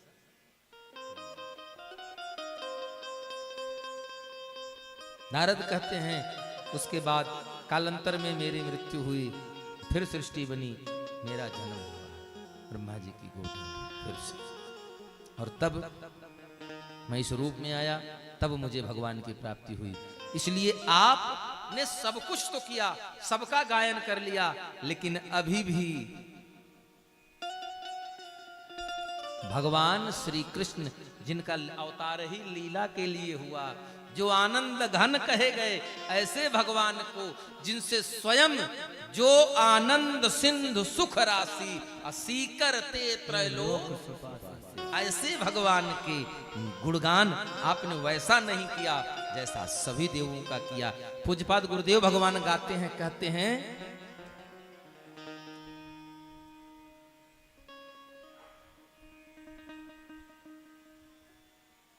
सत्य कहिए जो विनसाय नाही, सत्य कहिए जो विनसाय नाही, सत्य कहिए जो विनसाय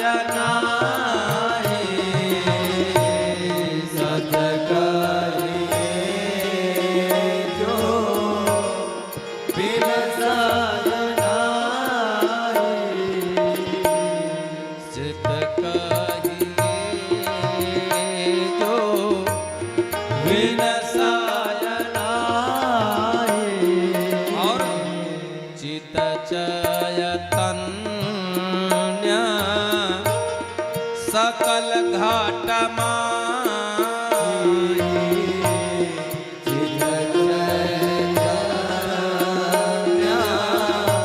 सकल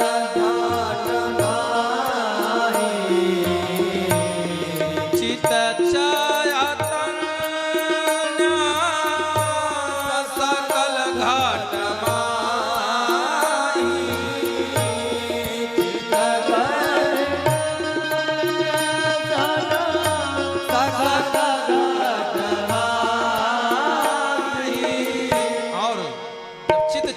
सकल घट माही। जब इतना हो जाता है तब क्या मिलता है? आनंद घट घट करए आनंद, आनंद घट घट करए आनंद, ताकहु नाम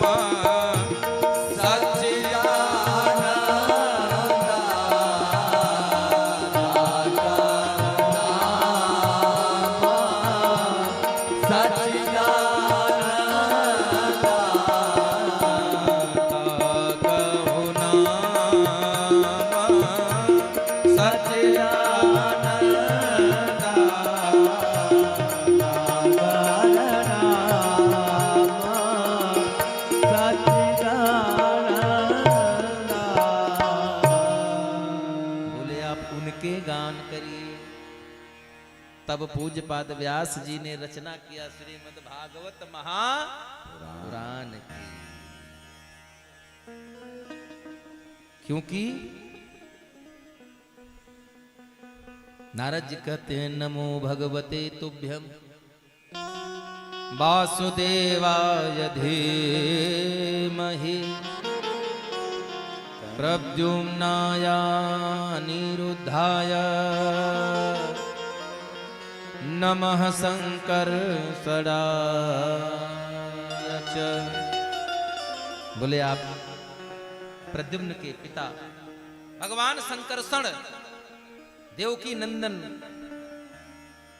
नंद के आनंद घन भगवान श्री कृष्ण की चर्चा करिए। तब व्यास जी ने ऐसा प्रारंभ किया और व्यास जी कह लिख रहे हैं, व्यास जी ने पूरी कथा लिख डाली। किसकी? श्रीमद् भागवत महापुराण की। देखिए व्यास जी ने क्या किया, नारद ने कहा भगवान कृष्ण की कथा गाने के लिए, लेकिन व्यास जी गा रहे हैं भगवान के 24 अवतार। क्यों? क्योंकि जानते हैं दुर्लभ मानो जन्म है, देहन बारंबार।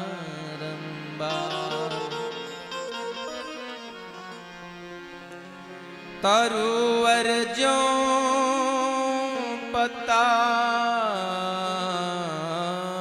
झड़े, बहुरे न लागे डार। ये मानव का तन दुर्लभ है महाराज, एक बार मिला है, इस बात की कोई गारंटी नहीं 84 लाख में फिर बार बार मिल ही जाएगा। क्यों? ये ठीक वैसे दुर्लभ है जैसे तरुवर ज्यों पत्ता झड़े, एक बार डाल से टूटकर पत्ता गिर जाता है तो जीवन में दोबारा पत्ता वृक्ष से जुड़ नहीं पाता है। आइए हम लोग श्रोता के जन्म की कथा सुनते हैं। प्रसंग महाभारत के उस समय का है। महाभारत का युद्ध समापन की तरफ है।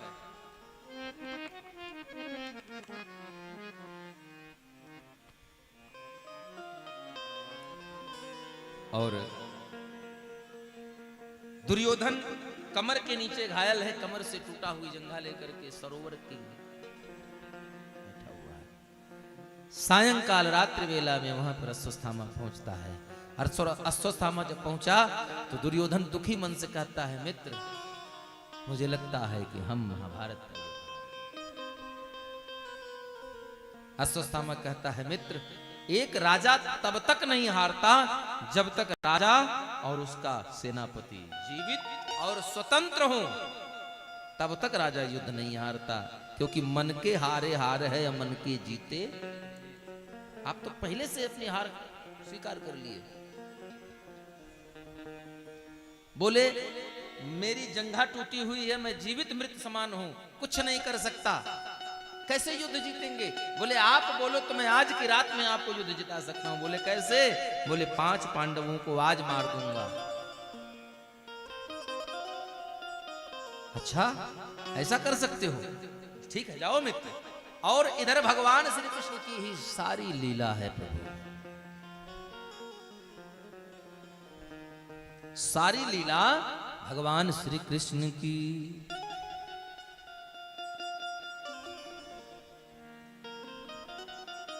सायंकाल भोजन के पश्चात 5 पांडवों को लेकर भ्रमण करने चले गए।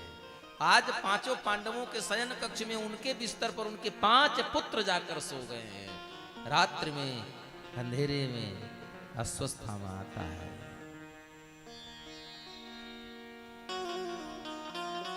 नंगी तलवार हाथ में है। 5 पांडव समझ करके द्रौपदी के 5 छोटे छोटे बच्चों के सर काट कर लेकर चले गए। भगवान सुबह लौट कर आते हैं। इधर प्रातः काल मां द्रौपदी अपने पुत्रों को जगाने गई है।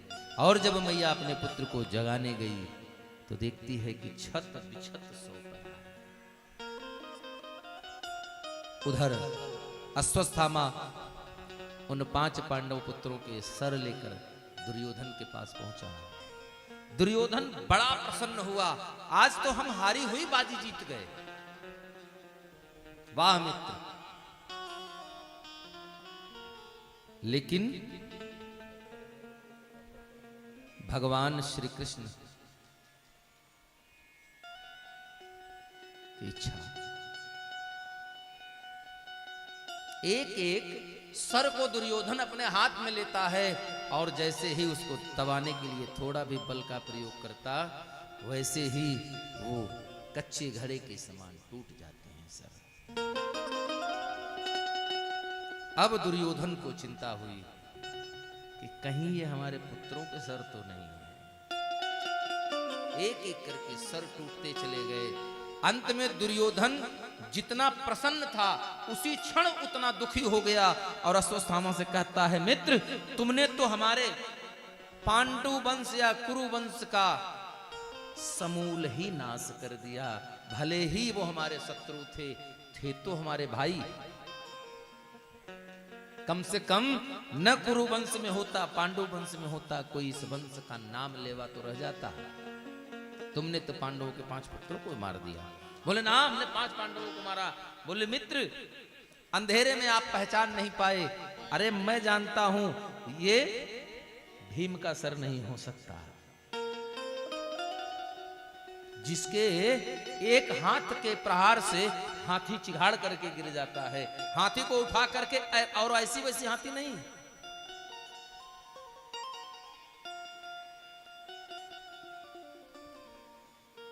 एक 1000 साधारण हाथी, 10,000 साधारण हाथी का बल एक दिग्गज में होता है। एक दिग्गज में जितना बल होता है, कितना? 10,000 हाथियों का बल। 10,000 हाथी दिग्गज के बल के बराबर एक ऐरावत में बल होता है, और एक ऐरावत के बल के समान ऐसे 10,000 ऐरावत खड़े हो जाएं, उतना बल इंद्र में होता है।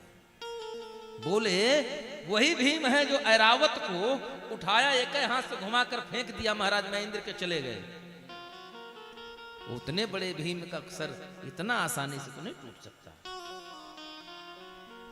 प्रसन्न, तत्काल दुखी, और उसी समय दुर्योधन की मृत्यु। क्यों? क्योंकि दुर्योधन को यह वरदान था कि तुम्हारी मृत्यु उसी क्षण होगी जिस क्षण तुम्हें खुश अर्थात प्रसन्नता और संताप दोनों एक साथ हो जाएगा, तुम्हारी मृत्यु हुई। इसी के साथ दुर्योधन शरीर छोड़ देता है। इधर मां द्रौपदी अपने पुत्रों को जगाने गई, रोने लगती है।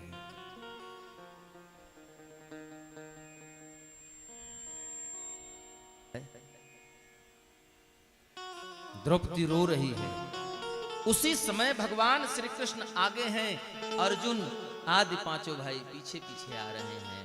और द्रौपदी ने देखा, दौड़ करके गई और कहती है, पार्थ ये देखो, तुम्हारे प्रिय पुत्रों का किसी ने रात के सोते समय अंधेरे में सर काट लिया।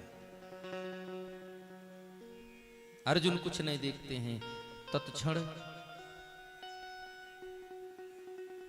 अर्जुन उसी समय प्रण कर लेते हैं, आज सूर्यास्त के पूर्व देवी तुम्हारे पुत्रों का हत्यारा जो है वो आज रात्रि के पूर्व ही तुम्हारे चरणों में उसका सर होगा। अगर ऐसा नहीं हुआ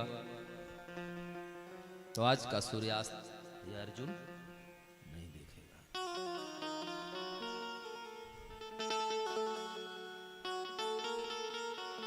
अर्जुन चल पड़े। पीछे से कृष्ण भगवान भी आए, क्योंकि सारी लीला तो उन्हीं भगवान श्री कृष्ण की ही है। सारी लीला उन्हीं भगवान श्री कृष्ण की है। और रथ में बिठाकर अर्जुन को लेकर चले। कुछ ही दूर जाने के बाद उनको अश्वत्थामा का रथ दिखाई पड़ता है। अश्वत्थामा जब दिखाई पड़ा तो भगवान कहते हैं, अर्जुन वो देखो तुम्हारे पुत्रों का हत्यारा जा रहा है। दूर से अर्जुन ने अश्वत्थामा को देखा और ललकार करके उस पर बाण का प्रहार कर दिया। जिन गुरु द्रोण के शिष्य हैं कांड्यधारी अर्जुन, उन्हीं गुरु द्रोण का शिष्य और पुत्र है अश्वत्थामा। जितने प्रहार अर्जुन करते उतने प्रहार का जवाब देता और युद्ध की गति बढ़ती गई। एक समय ऐसा आ गया कि अश्वत्थामा ने ब्रह्मास्त्र का प्रयोग कर दिया। जब उसने ब्रह्मास्त्र का प्रयोग किया तो ब्रह्मास्त्र के जवाब में अर्जुन ने भी ब्रह्मास्त्र ही संधान किया। दोनों ब्रह्मास्त्र टकराव की स्थिति में आए। इसके पूर्व यही वैशंपायन पूज्यपाद भगवान जी दोनों, व्यास जी दोनों ब्रह्मास्त्र के बीच में आ गए। अश्वत्थामा को आदेश किया कि अपना ब्रह्मास्त्र वापस बुलाए। अर्जुन से कहा अपना बुलाओ। अश्वत्थामा को संधान करना आता है, उसे वापस बुलाना नहीं आता। अर्जुन ने अपने ब्रह्मास्त्र को वापस बुलाया और अश्वत्थामा के लिए वापस बुलाने के बाद उसे अपने तरकस में रखा, अश्वत्थामा को बंदी बनाया, बंदी बनाकर लेकर आए मां के सामने, कौन? द्रौपदी के सामने ला करके रख दिया उस दुष्ट अश्वत्थामा। धन्य है द्रौपदी। जिस समय मां द्रौपदी ने अश्वत्थामा का चेहरा देखा, उसी समय मैया द्रौपदी ने कह दिया, पार्थ छोड़ दो इसे। क्यों? ये क्या कह रही हो देवी? इसे छोड़ दूं? क्यों छोड़ दूं? बोले इसलिए छोड़ दो, पहले तो ये ब्राह्मण है, दूसरा ये गुरुपुत्र है, तीसरी और सबसे बड़ी, सबसे आवश्यक बात, ये अपनी विधवा मां का इकलौता सहारा है। बोले द्रौपदी तुम क्या कह रही हो? ये दुष्ट ने तुम्हारे 5 पुत्रों के वध किए हैं। मत प्रमत्त मुंच मत्तम सुप्तम, ये अपने बल के मदमस्त होकर के अपनी गलत भावना की पूर्ति के लिए, गलत कार्य की सिद्धि के लिए इस दुष्ट ने तुम्हारे सोते हुए बालम स्त्रियम जड़म, नीति कहती है कि सोते हुए की, बालक की, स्त्री की और पागल की, इतने लोगों का जो हत्या करे, जो नुकसान पहुंचाए, ऐसे को शास्त्र कहता है ये वध करने के योग्य हैं, और तू इसे जीवन दान देने की बात कर रही है। द्रौपदी कहती है नहीं पार्थ, हाँ इसने मेरे 5 पुत्रों का वध किया, लेकिन मेरे 5 पुत्र नहीं हैं। उन 5 पुत्रों की कमी है, लेकिन वो कमी छिप जाएगी कब? जब मेरे 5 पति मेरे सामने आ जाएंगे, मेरा सहारा बनने के लिए मेरे साथ मेरे 5 पति हैं। लेकिन हे पार्थ जरा सोचो, हमारी गुरु माता के सामने तो कोई नहीं रहेगा, और आप पिता हैं, मैं मां। एक मां के सामने अगर उसके संतान को कुछ हो जाता है तो मां के हृदय को कितनी पीड़ा होती है, ये मैं समझ सकता हूं, आप नहीं समझो। अर्जुन ने कहा अगर तुम इसे जीवन दान दे दोगी तो फिर मेरी मृत्यु निश्चित है। बात भगवान कृष्ण तक पहुंची। भगवान कृष्ण से अर्जुन ने कहा, पार्थ कन्हैया ये देखो क्या कर रही है, ये इसे छोड़ करके मेरी मृत्यु को बुला रही है, क्योंकि मैंने प्रण लिया है कि या तो इसका सर कटेगा नहीं तो अर्जुन नहीं रहेगा। भगवान कहते हैं, हे अर्जुन, द्रौपदी आज एक स्त्री मात्र नहीं है, द्रौपदी एक मां है, और मां का जो हृदय होता है। किसी ने बड़ी सुंदर से बात कही, मेरे जीवन में दुख का निशान तक न होता, मेरे जीवन में दुख का निशान तक न होता, अगर मेरी किस्मत लिखने का हक मेरी मां का होता।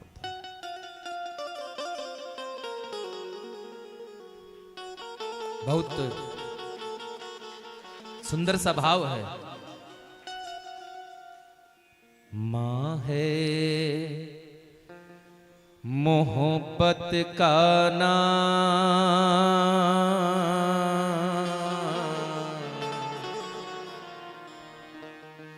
मां है मोहब्बत का नाम, कर दे फिदा जिंदगी,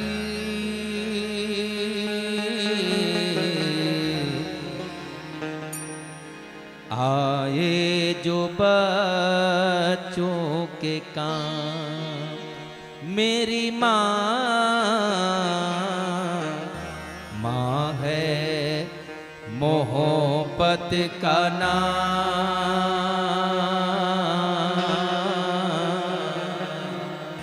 माँ है मोहब्बत का नाम। मेरी माँ है मोहब्बत का नाम आए, माँ है मोहब्बत का नाम, हे माँ है मोहब्बत का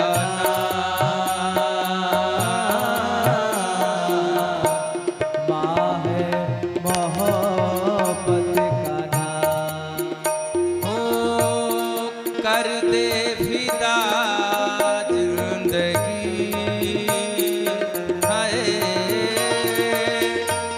कर दे फिदा जिंदगी हाय, आए जो बचना मेरी माँ है मोहब्बत का नाम,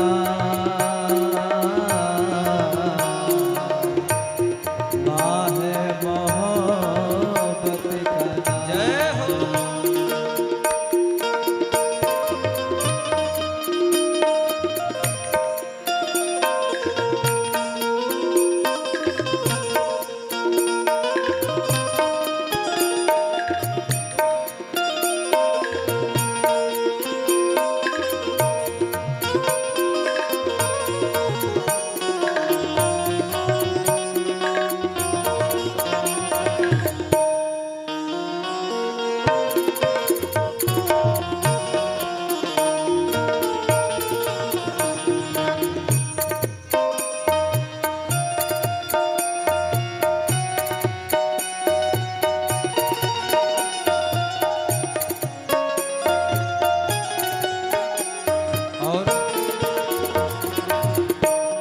पाले जमाने को माँ अपने को मार के, पाले जमाने को अपने को मार के, बैठे कभी भी ना थक और हार के, बैठे कभी भी ना और बाग लगाए माँ फूल खिलाए माँ, ये लगाए माँ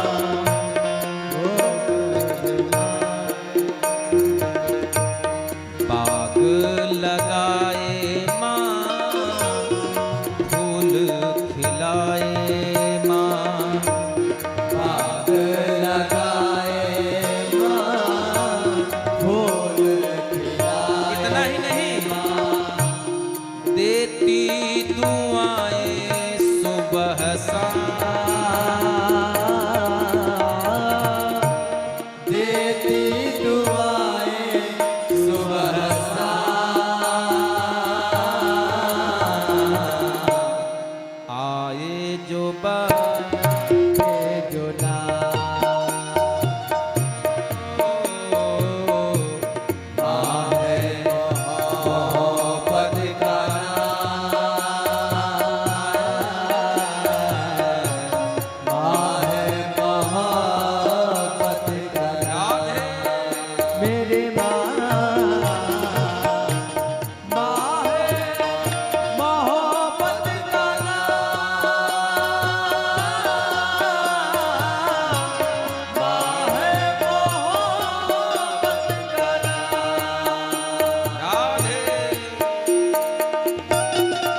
समाज में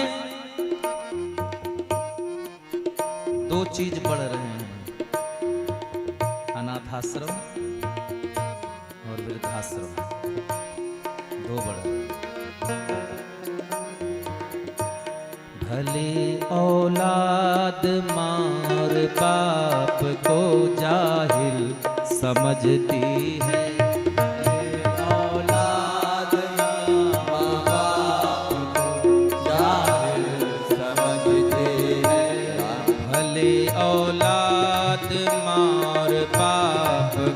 जाहिल समझती है।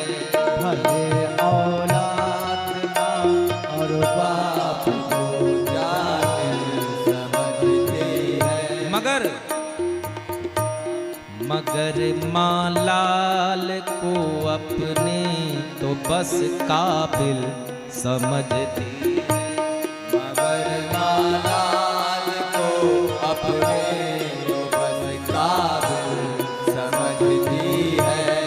भले औलाद मार बाप को भूखा समझती है, भले औलाद मार बाप को भूखा समझती है, मगर माँ बाप के टुकड़ों पर ही दुनिया ये पलती है।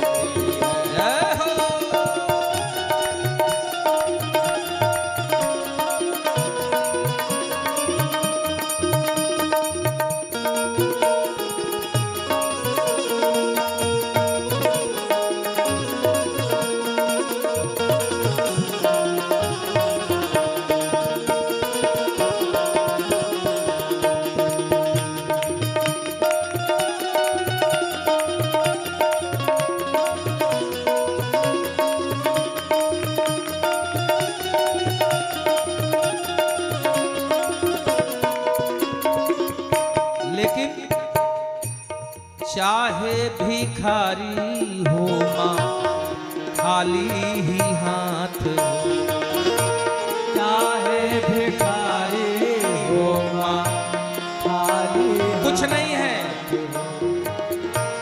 चाहे भिखारी हो माँ खाली ही हाथ हो, चाहे भिखारी हो माँ खाली ही हाथ, लेकिन माँ तो रहेगी माँ कोई भी जात हो, माँ तो रहेगी माँ कोई भी जात। क्यों माँ तो माँ रहेगी? ममता की छाँव तले दीपक हजार जले, ममता की छाँव तले दीपक हजार जले, ममता की छाँव तले दीपक हजार जले, देती माँ खुशियाँ तमाम, देती माँ खुशियाँ तमाम। किसके लिए माँ किसको खुशियाँ देती है? आए जो बच्चों के काम, आए तो बच्चों के नाम, मेरी माँ माँ है मोहब्बत का नाम, माँ है मोहब्बत का कर दे फिदा जिंदगी है, कर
ज्योतिका।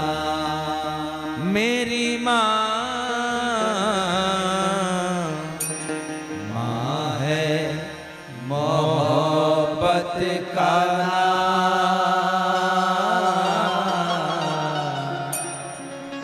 माँ है मोहब्बत का नाम। भगवान कहते हैं अर्जुन, ये माँ का हृदय है। वो कहानी आप सबने सुनी होगी कि माँ के सीने को लेकर के बेटा चलता है, सीना चीर करके दिल लेकर, ठोकर लग गई तो गिर गया, दूर ढनक कर गया, गिर लुढ़क कर दिल बच्चे से पूछता है बेटा कहीं चोट तो नहीं आई। कन्हैया कहते हैं कि अर्जुन ये माँ का दिल है।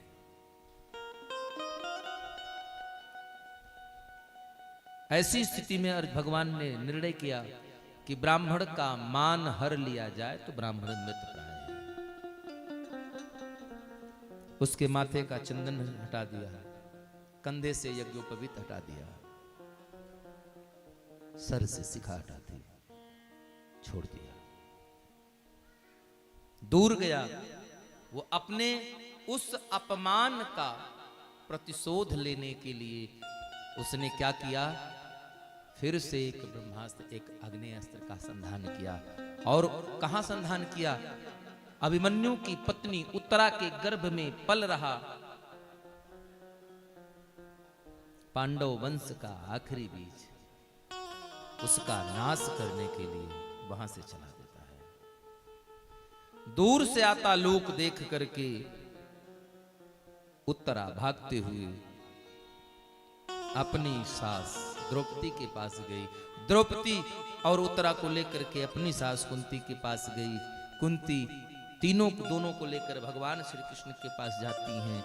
इधर भगवान श्री कृष्ण का वो दिव्य रथ तैयार है। भगवान अपने मित्रों से विदा ले रहे हैं कि मित्र हमें अब विदा दो, हमें जाना है कहां? द्वारिकापुरी। उसी समय आई और आते ही दूर से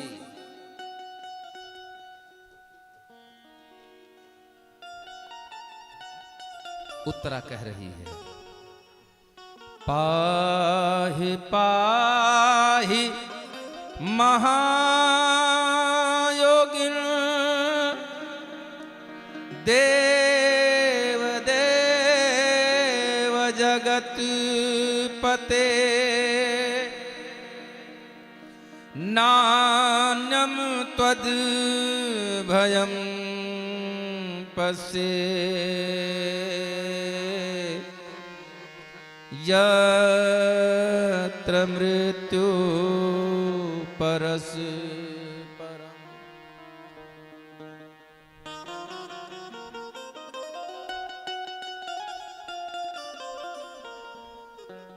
पाहि पाहि महायोगी।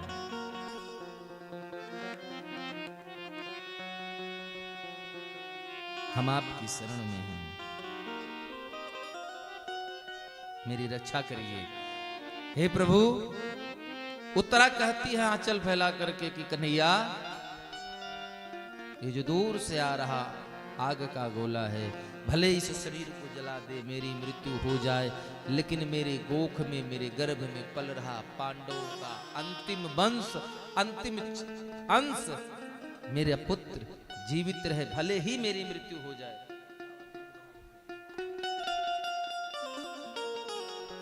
लेकिन मेरी संतान की रक्षा करना।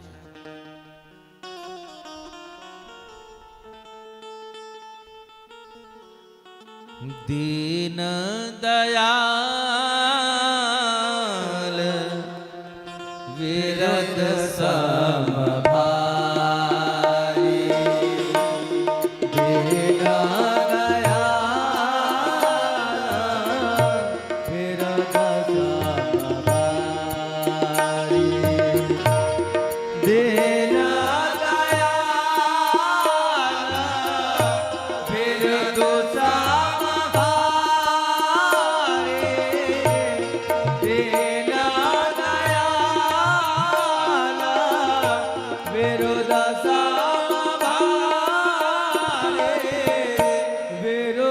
समभारे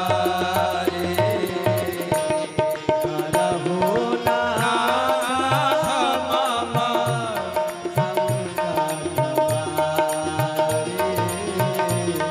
करहु नाथ मम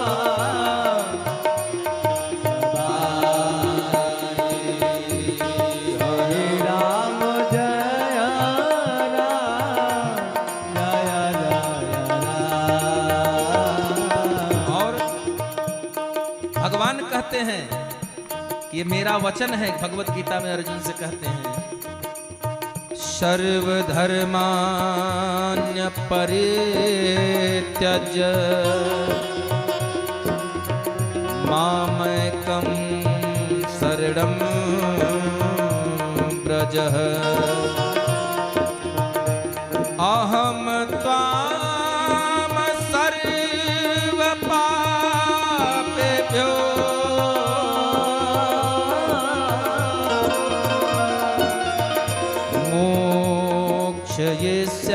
मोक्षयिष्यामि मा शुचः।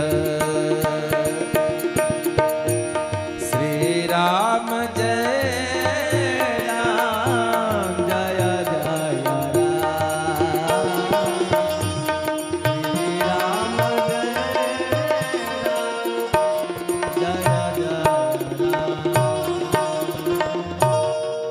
भगवान उत्तरा कुंती द्रौपदी की पुकार सुनते हैं और अंगुष्ठ मात्र का स्वरूप भगवान ने बनाया है। चक्र सुदर्शन को बाहर छोड़ा कि 5 बाण से हमारे मित्र पांडवों की रक्षा करना, और भगवान श्री कृष्ण अपनी गदा के साथ उत्तरा के गर्भ में प्रविष्ट हुए। यही भगवान का नाम पड़ा भक्त वत्सल। बोले भक्त वत्सल भगवान की जय। यहां पर कुछ भ्रांतियां हो जाती हैं कई कई जगहों पर, इसलिए भ्रांति हो जाती है। कहीं कहीं कुछ संत कहते हैं कि चक्र से रक्षा किया, यद्यपि भगवान ने गदा से रक्षा किया, लेकिन गदा को इतनी तीव्र गति से घुमाया था, भगवान का गदा इतनी तीव्र गतिमान था कि देखने में वही प्रतीत होता था कि चक्र है। उत्तरा के गर्भ की रक्षा किया, उत्तरा का पुत्र जन्म लिया और पर इच्छित, जिसका जन्म ही दूसरे की इच्छा पर निर्भर हुआ हो, अर्थात उस अग्नि बाण से, आग के गोले से उसके गर्भ की मृत्यु हो चुकी है, लेकिन भगवान गर्भ में प्रविष्ट हुए और भगवान ने पुनः उसको जीवन दान देकर के धरती पर जन्म लेने दिया। यह भगवान की कृपा है, इसीलिए उसका नाम परीक्षित पड़ा। आइए यहां भगवान की 28 श्लोक में माता कुंती स्तुति करती हैं। भगवान कहते हैं मैया कुछ मांग लो बुआ, कुछ मांग लो, मैं जा रहा हूं। लेकिन इस धराधाम पर 2 ही भक्त ऐसे हुए जिन्होंने भगवान से अपने लिए दुख मांगा।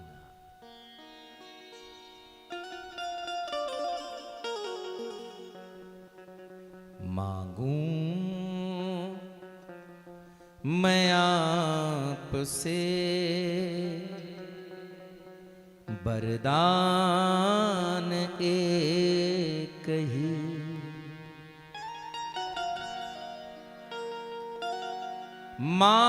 मांगूं मैं आपसे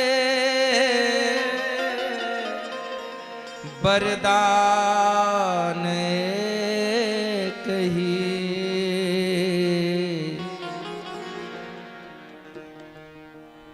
कृपा तेरी बरसा करे।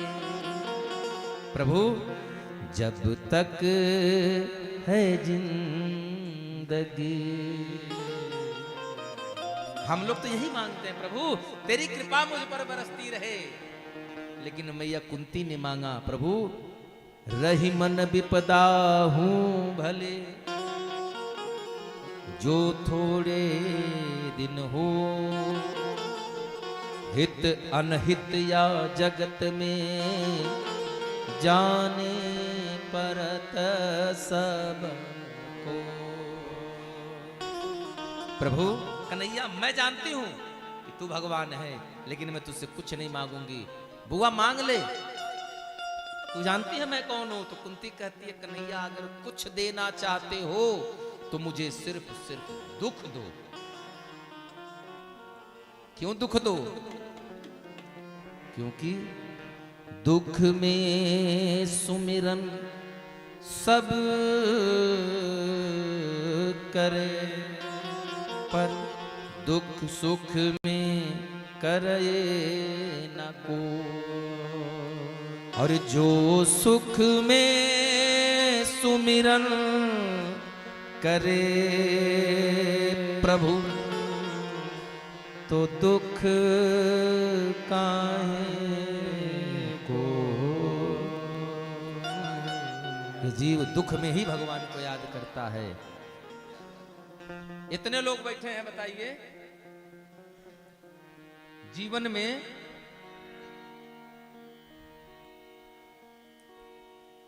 दुख, भगवान को हम लोग कब याद करते हैं? आप लोग अपने अपने दिल पर हाथ रखकर बताइएगा, भगवान को सही कब याद करते हैं?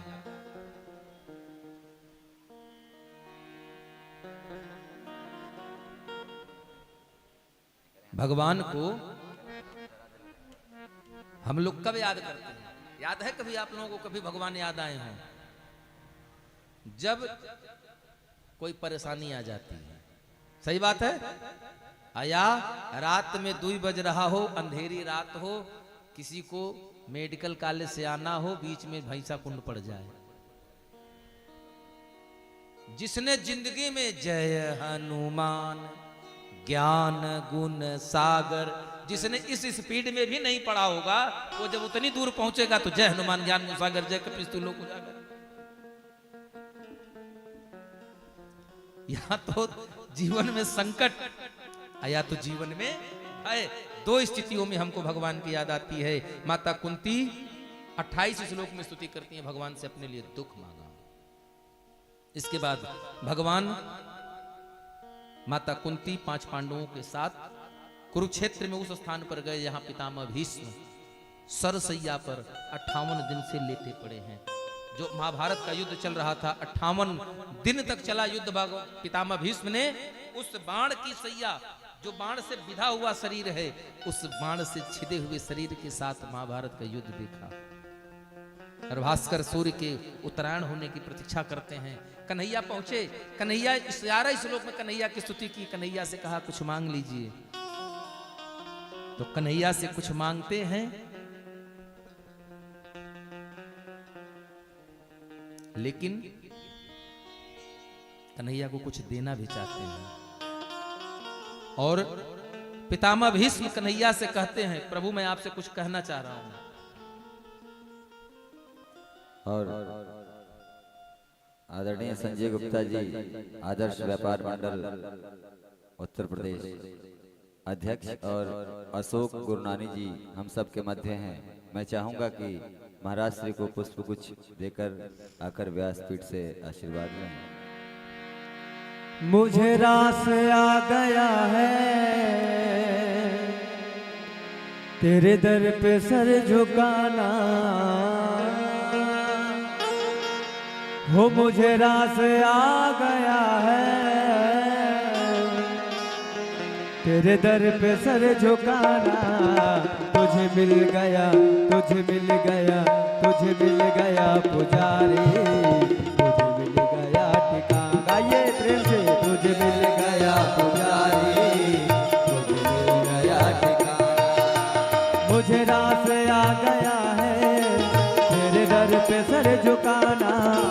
मुझे रास आ गया है तेरे दर पे सर झुकाना। तुझे मिल गया, तुझे मिल गया पुजारी, तुझे मिल गया ठिकाना। तुझे मिल गया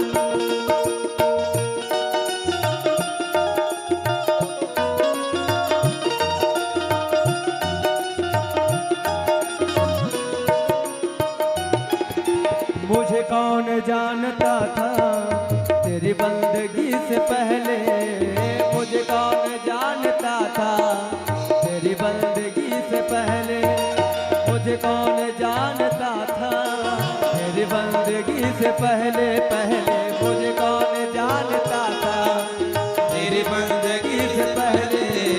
तेरी याद ने बना दी मेरी जिंदगी फसाना, तेरी याद ने बना दी मेरी जिंदगी फसाना। हो मुझे नाज आ गया है तेरे दर पे सर झुकाना, मुझे नाज आ गया है तेरे दर पे सर झुकाना, तेरे दर पे सर झुकाना, तेरे दर पे सर झुकाना। बोले वृंदावन बिहारी लाल की जय। पितामह भीष्म के पास भगवान श्री कृष्ण गए। पितामह भीष्म से कहते हैं कि कुछ मांग लो। पितामह भीष्म कहते हैं कि कन्हैया आज मैं कुछ मांगना नहीं, कुछ देना चाहता हूं। भगवान मुस्कुराए, बोले जब देने लायक थे तब तो दिया नहीं, और आज सैया पर लेटे हैं, हिल नहीं पा रहे हैं, बात देने की कर रहे हैं, अब क्या देंगे आप महाराज, है क्या आपके पास? पितामह भीष्म कहे प्रभु मेरे पास भौतिक वस्तुएं तो नहीं हैं, लेकिन आज मैं आपको साधनों से युक्त, कौन से साधन? भौतिक साधन युक्त अपनी ये जो बुद्धि है वो आपको प्रदान करना चाहता हूं। क्यों? क्योंकि जब भगवान से कहते हैं क्यों आप अपनी ये बुद्धि क्यों देना चाहते हैं, तो पितामह भीष्म कहते हैं प्रभु आप ही ने तो भगवत गीता में कहा है कि अर्जुन जिस समय जीव का ये जो भौतिक साधन युक्त बुद्धि जाएगी तब भक्ति युक्त विवेक युक्त बुद्धि आएगी, तभी तो आएगा और मेरा कल्याण होगा।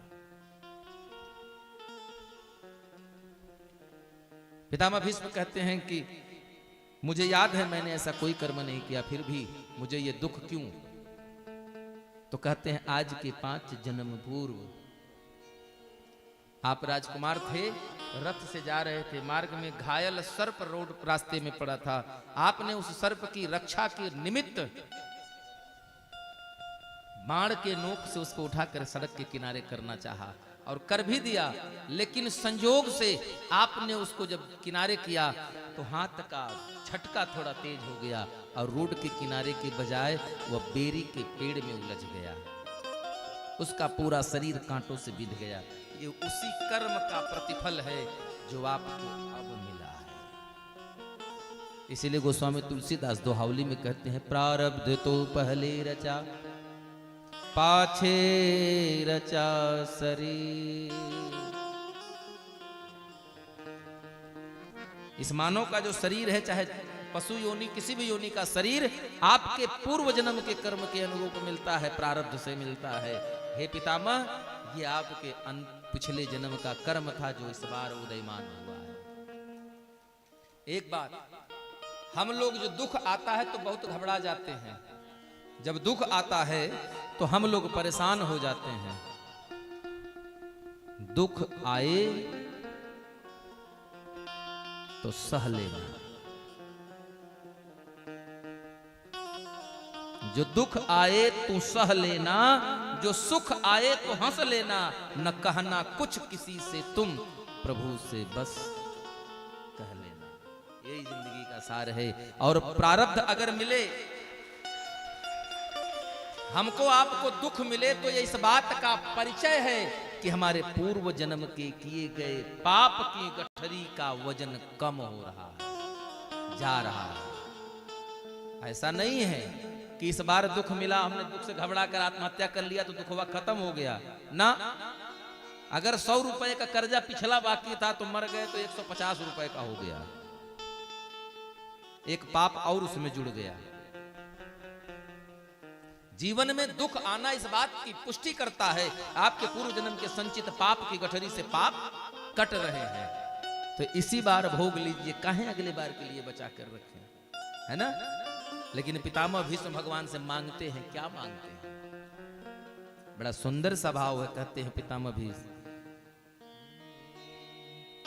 अंतिम क्षणों में मोहन राधा के संग आना, अंतिम क्षणों में मोहन राधा के संग तन छोड़ने के पहले, तन छोड़ने से पहले, तन छोड़ने के पहले प्रभु दर्शन तुम दिखाना, अंतिम क्षणों में मोहना राधा के संग आना, अंतिम क्षणों में मोहन राधा के संग आना।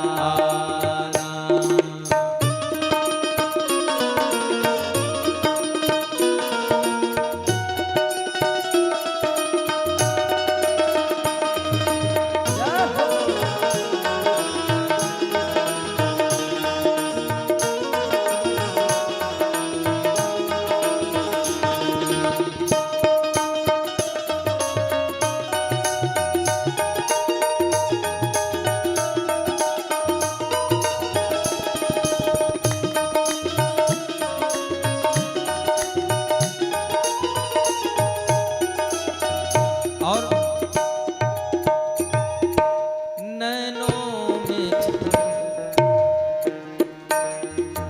नैनों में छवि हो तेरी, होठों के नाम तेरा, नैनों में छवि हो तेरी, होठों के नाम तेरा, कानों में मुरली गूंजे, आए जो अंत में,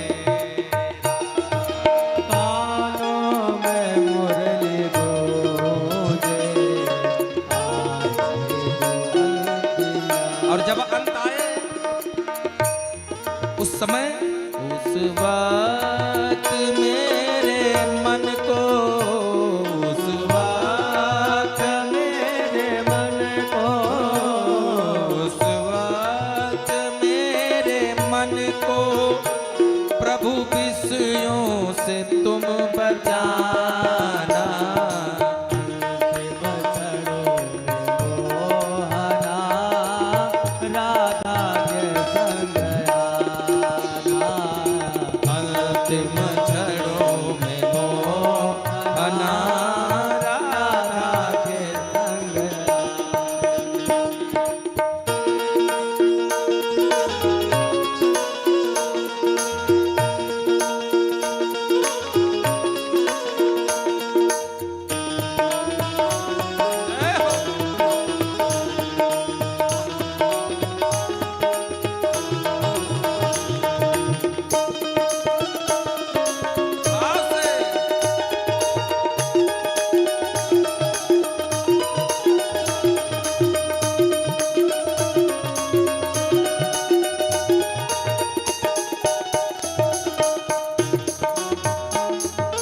जब आत्मा का पंछी पिंजरे में फड़फड़ा,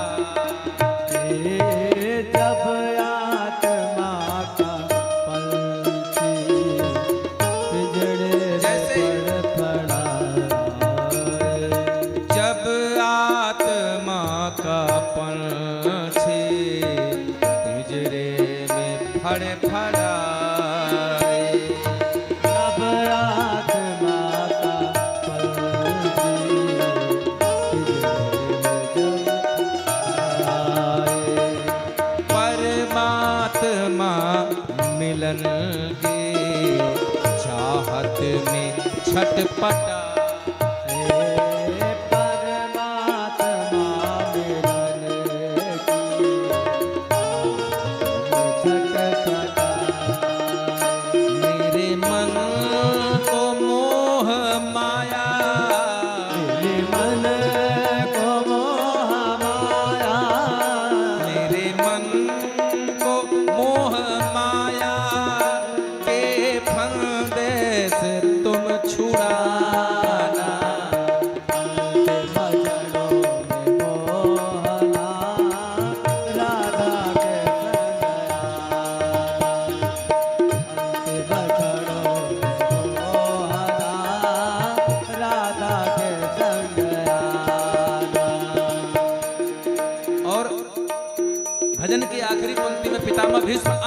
अच्छा कहते हैं और कह रहे हैं क्या?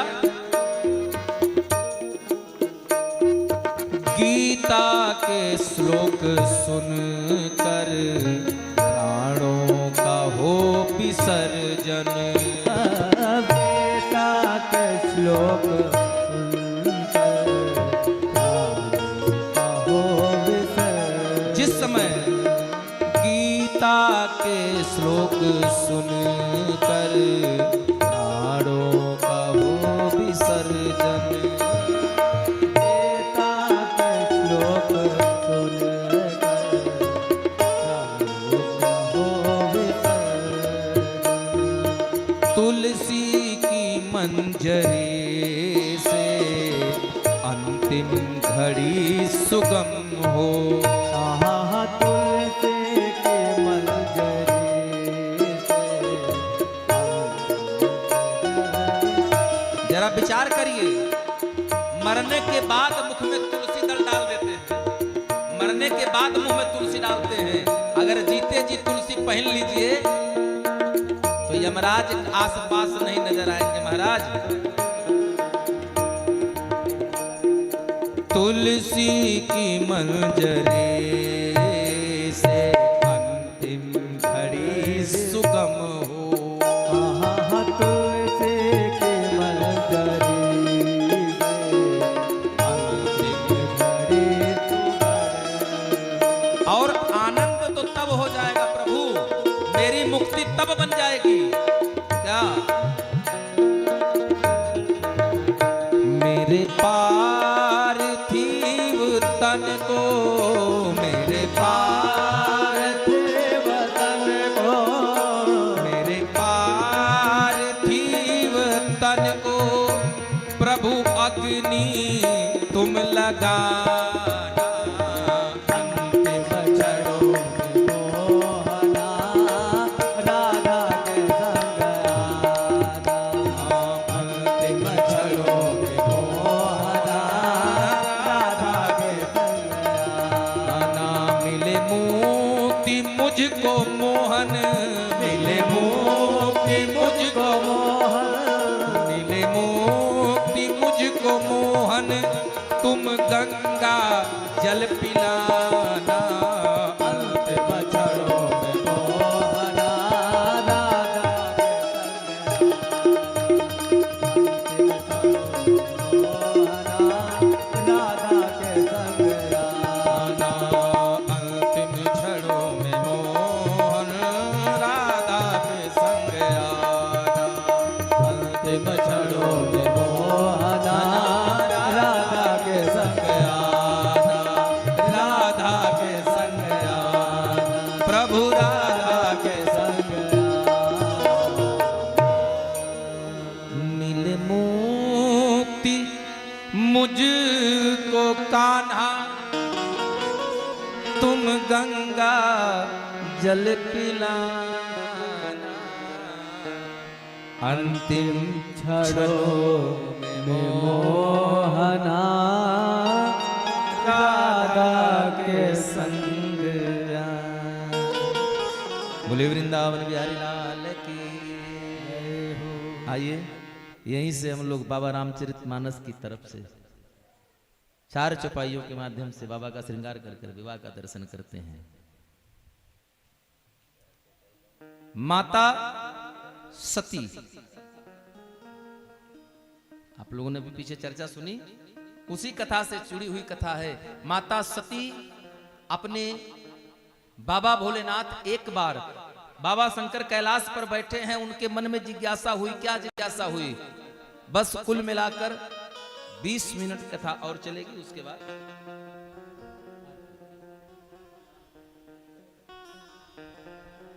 हाँ 20 मिनट कथा, उसके बाद आरती, चूंकि समय हो गया है।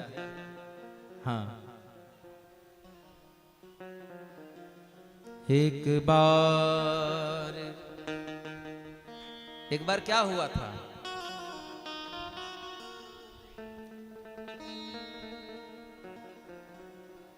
एक बार त्रेता जोग माहे, एक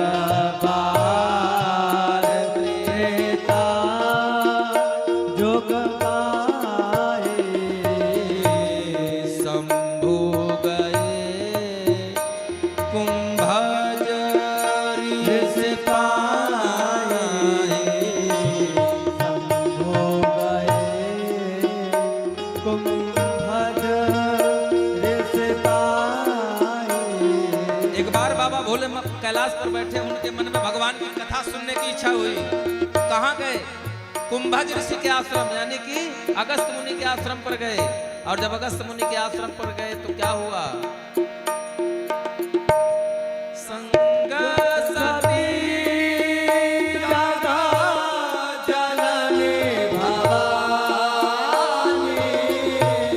संग सती जगा जननी भवानी। पूजे ऋषि अखिलेश्वर जानी। जगत जननी जान करके अखिलेश्वर जानी। अगस्त मुनि ने पूजा किया। अगस्त के बाबा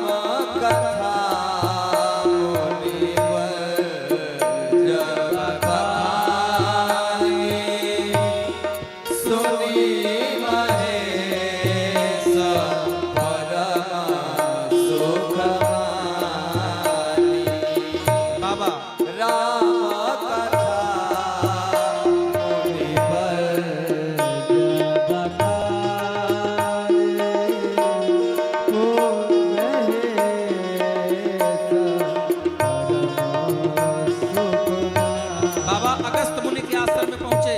अगस्त मुनि ने जगत पिता और जगत माता जानकर पूजे ऋषि अखिलेश्वरी जानी। जगत की माता जानकर पूजा किया।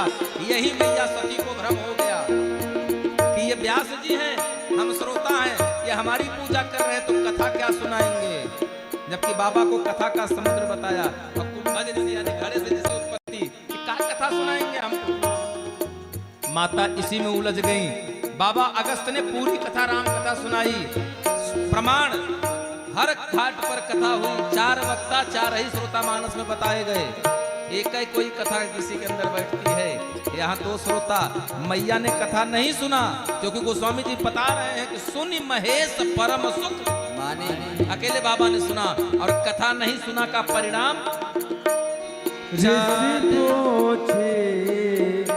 हरे भगत सुहाई। ऋष पूछे हरे भगत सुहाई।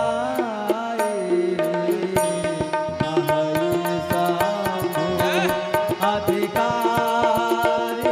पाए।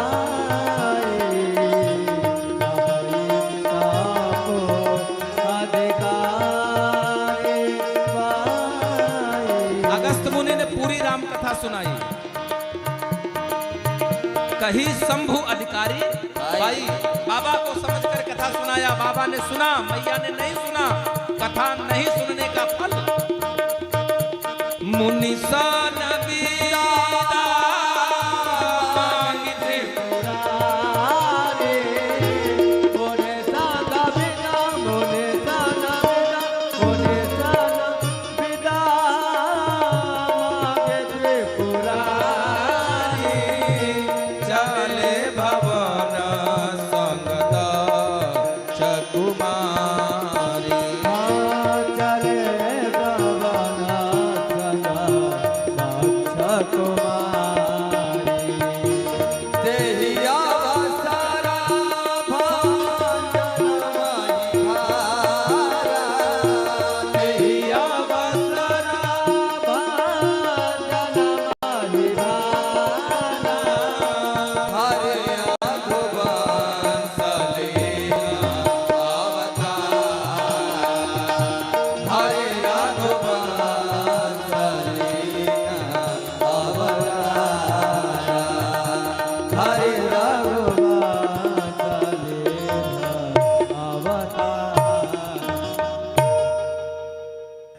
बाबा ने सुनी, मैया ने नहीं सुनी। भ्रम हो गया। क्या सौभाग्य है, कथा बाबा सुनने जा रहे थे, मैया को इच्छा हुई साथ में लेकर चले। आई तो लेकिन आदर देख करके मैया भ्रम में पड़ गई, कथा नहीं सुना। आई तो जगत की माता, लेकिन जब कथा में भ्रम हुआ, गई तो चल रही संग तह दक्ष चले भवन संग दक्ष कुमारी।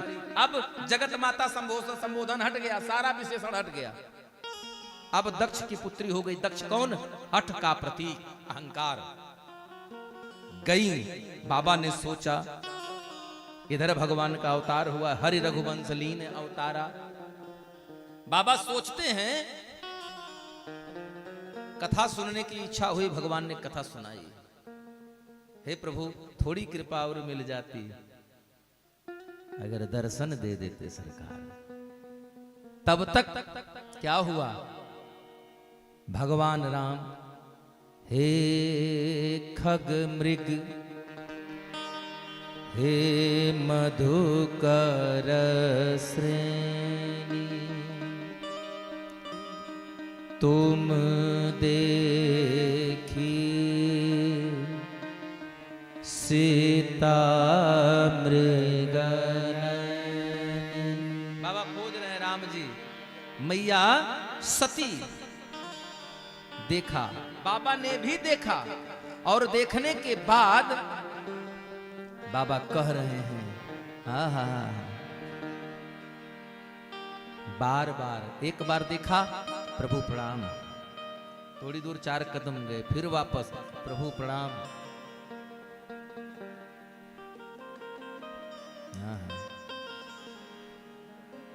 जय जय सच्चिदा जय सच्चिदानंद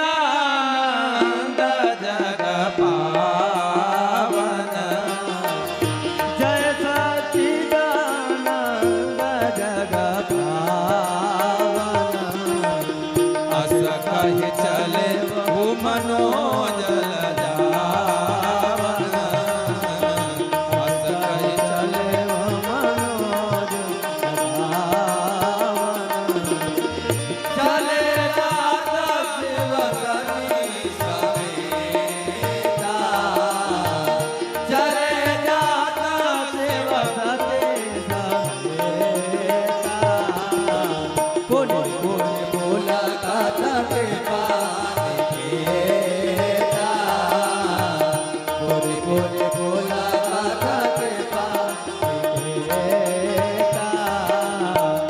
श्री राम जय राम जय जय राम, श्री राम जय राम जय जय राम, श्री राम जय राम जय जय राम। बार बार भगवान भोलेनाथ मुड़ मुड़ कर प्रणाम करते हैं। माता सती को भ्रम हुआ, यह मायापति है राम कौन, जिनकी इतनी धुन है मन में, क्या वही जानकी जीवन है, जो व्याकुल बिचरे।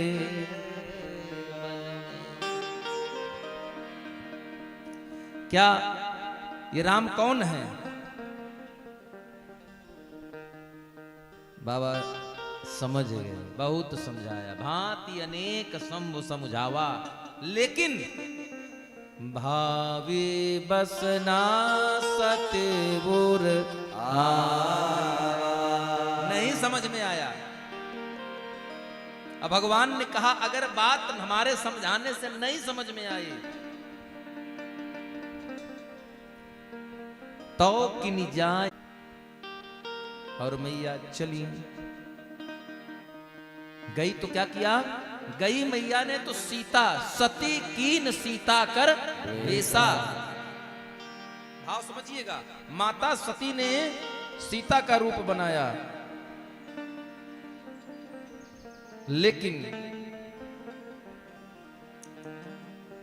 बाबा भोले बाबा बैठे तपस्या में रहते हैं, राम राम रट रहे हैं। माता सती सीता का स्वरूप लिया है, लेकिन लक्ष्मण भैया ने देखा, और देखा क्या? लक्ष्मण देखा उमाकृत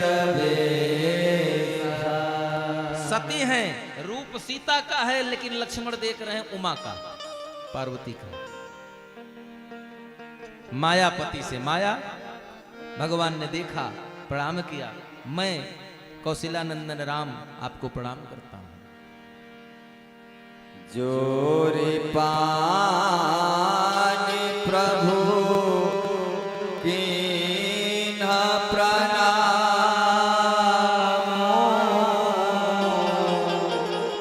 पिता समेत लीन्ह निज नाम। अपना नाम लिया, दोबारा कहा कि मैं अयोध्या नरेश चक्रवर्ती सम्राट महाराज दशरथ पुत्र राम अपने छोटे अनुज लक्ष्मण सहित आपको प्रणाम करता हूँ। कहे हूँ बहोरी कहाँ है? कहा सके तो बिपिना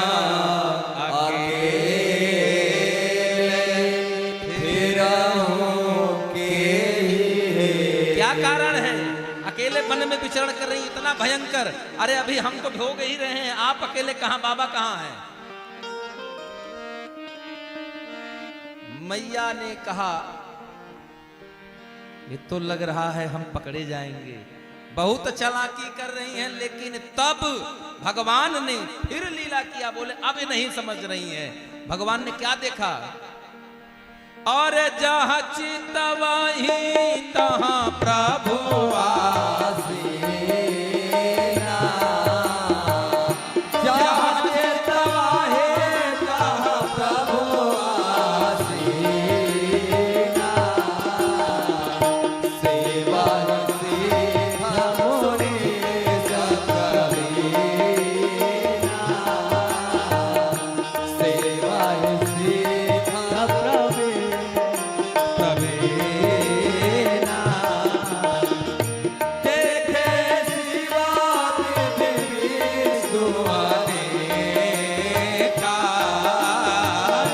देखे शिवा विष्णु अनेका, अमित प्रभाव एक एका, अमित प्रभाव एक एका।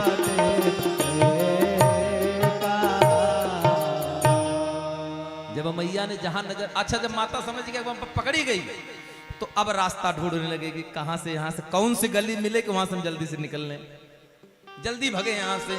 लेकिन जिस तरफ सर घुमावे जहां चितवे तह प्रभु आसीना। अरे अगर पूरब की तरफ जाए तो भगवान वहां सिंहासन पर बैठे, कौन? राम सीता बैठे हैं, लक्ष्मण भरत शत्रुघ्न तीनों भाई, हनुमान आदि। इतने नहीं, ब्रह्मा विष्णु महेश खड़े होकर पंखा चला रहे हैं। चारों तरफ घूम लिया, दसों दिशाओं में जब कहीं राह मार्ग नहीं मिला, तो नयन मूंदी बैठी मग माही, आंख बंद करके बैठ गई। बोले प्रभु अब हमारी समझ में कुछ नहीं आ रहा। तब हरि माया दूर निवारी, भगवान ने अपनी माया समेटा। और जब माया ने समेट लिया तो सती मैया उठी और चुपचाप भगवान शंकर के पास गई। भगवान शंकर ने, क्यों मैं देवी? लीन परीक्षा कवन विधि,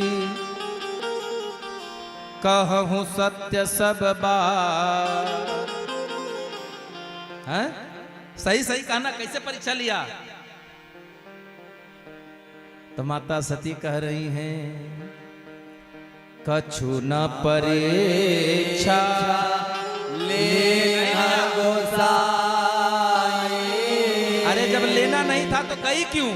कीन्ह प्रणाम तुम्हारे नाम। कहीं ने बस प्रणाम किया, कैसे जैसे आपने किया था। बोले अच्छा, तो यहां से करने में का पैसा लग रहा था?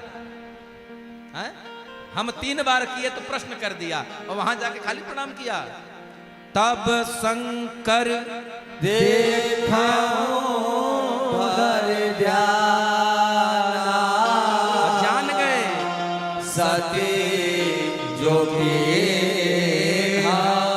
चरता सब जान गए क्या सती कीन सीता कर वेशा। भगवान ने देख लिया कि इन्होंने तो सीता का वेश बना लिया, अर्थात मेरी आराध्या का वेश बना लिया, मेरे प्रभु की पत्नी का वेश बनाया, यानी मेरे प्रभु आराध्य मतलब मेरे पिता मेरे माता का स्वरूप बनाया। अब यही तन सती भेटाया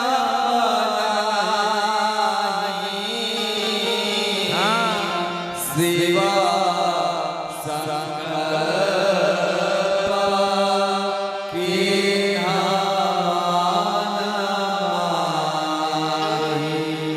संकल्प कर लिया।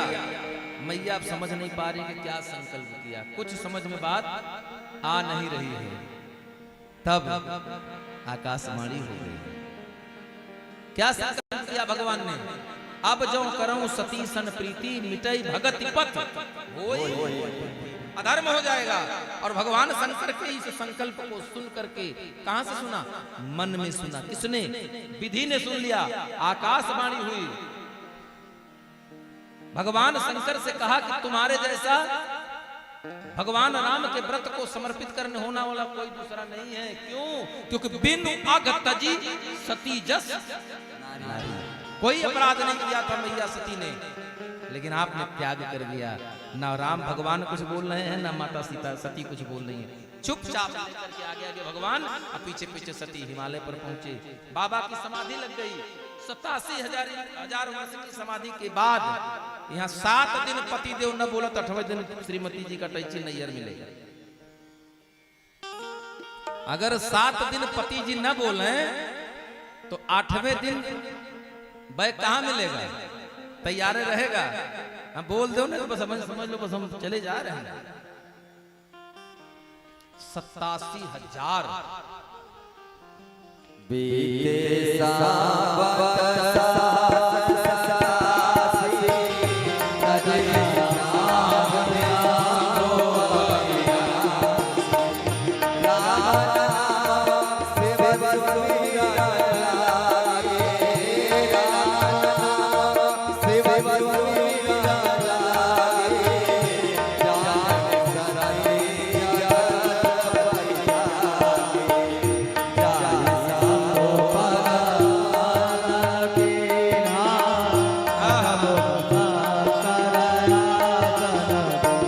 उसी समय भगवान की समाधि टूटी। भगवान ने सामने आसन दिया। मैया समझ गई बात बिगड़ गई।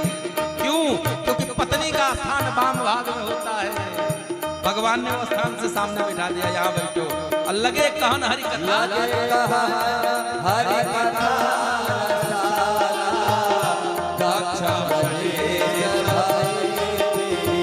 दक्ष प्रजापति हो गए।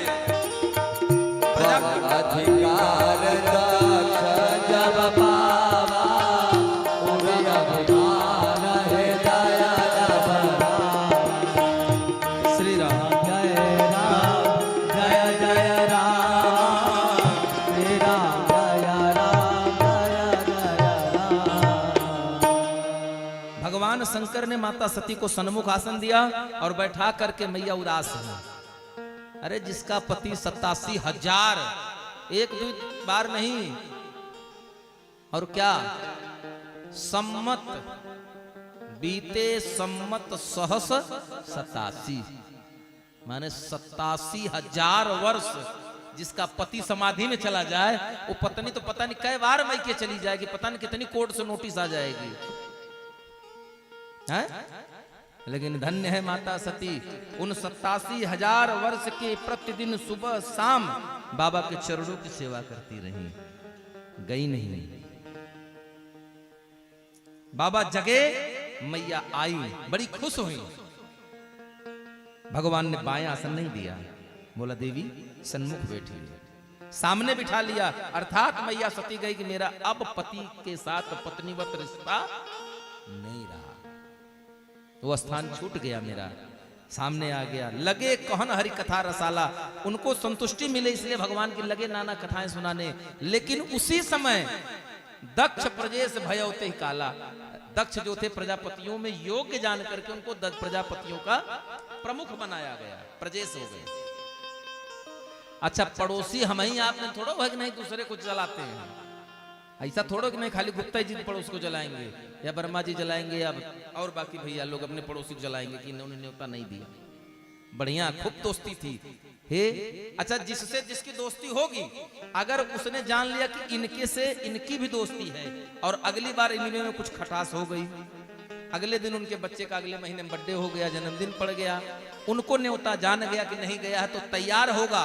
जाने का रास्ता सीधे वहां से चलेगा, यहाँ का है, लेकिन वहां से चलेगा वहां जाएगा, उनके घर से घूमता हुआ आएगा। क्यों? 5 मिनट रुकेगा, कोई कारण नहीं वहां जाने का। और भैया क्या हालचाल, राम राम, सब ठीक? हाँ ठीक। कहाँ बड़ा तैयार हो? अरे वो गुप्ता जी के बच्चे का बर्थडे है। ओ सुना तो है, न्योता नहीं दी, जानता है बुलाया नहीं है, लेकिन पूछेगा जरूर। और ये बताने जा रहा है कि मैं उनके यहाँ न्योते में जा रहा हूँ, तुमको नहीं बुलाया गया क्या? देवता भी कम नहीं है, पूरा रास्ता छोड़ करके जितना अपना अपना वाहन नाना सजे विमाना, सब अपना अपना विमान सजाए। अब पूरा समझ लो जितना स्पीड होती होगी उन गाड़ियों में, पूरा खोल दिए, एकदम हड़हड़ाते हुए चले। कहां से? कैलाश के ऊपर से। अब जब गाड़ी हो, शोर हो, अच्छा इतना जोर जोर से बतियावे कि नीचे तक सुनाई पड़े। मैया ने कहा, प्रभु यहां भी देखो, भगवान की कथा में सती का मन नहीं लगा, काहे उनका मन लग गया वाहन पर। ये सब बड़ा सज धज के कहां जा रहे हैं? भगवान ने कहा हो गया कल्याण।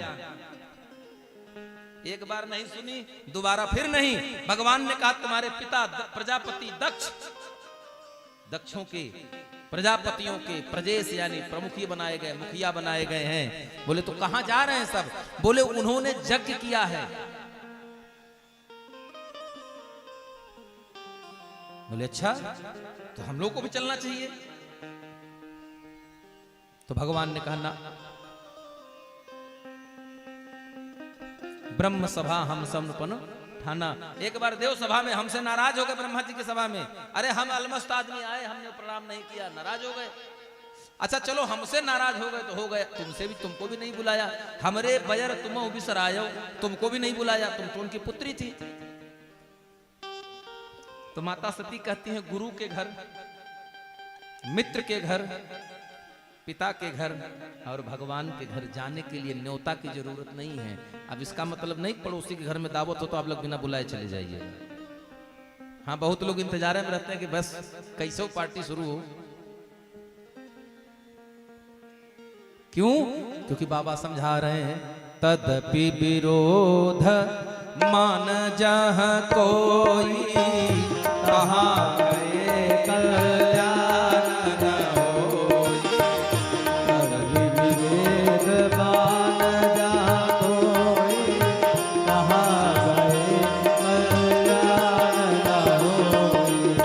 भांति अनेक शंभु समुझावा, भांति अनेक शंभु समुझावा। भावी बसन सतन उरयावा। श्री राम जय राम, जय जय राम। श्री राम जय राम, जय जय राम।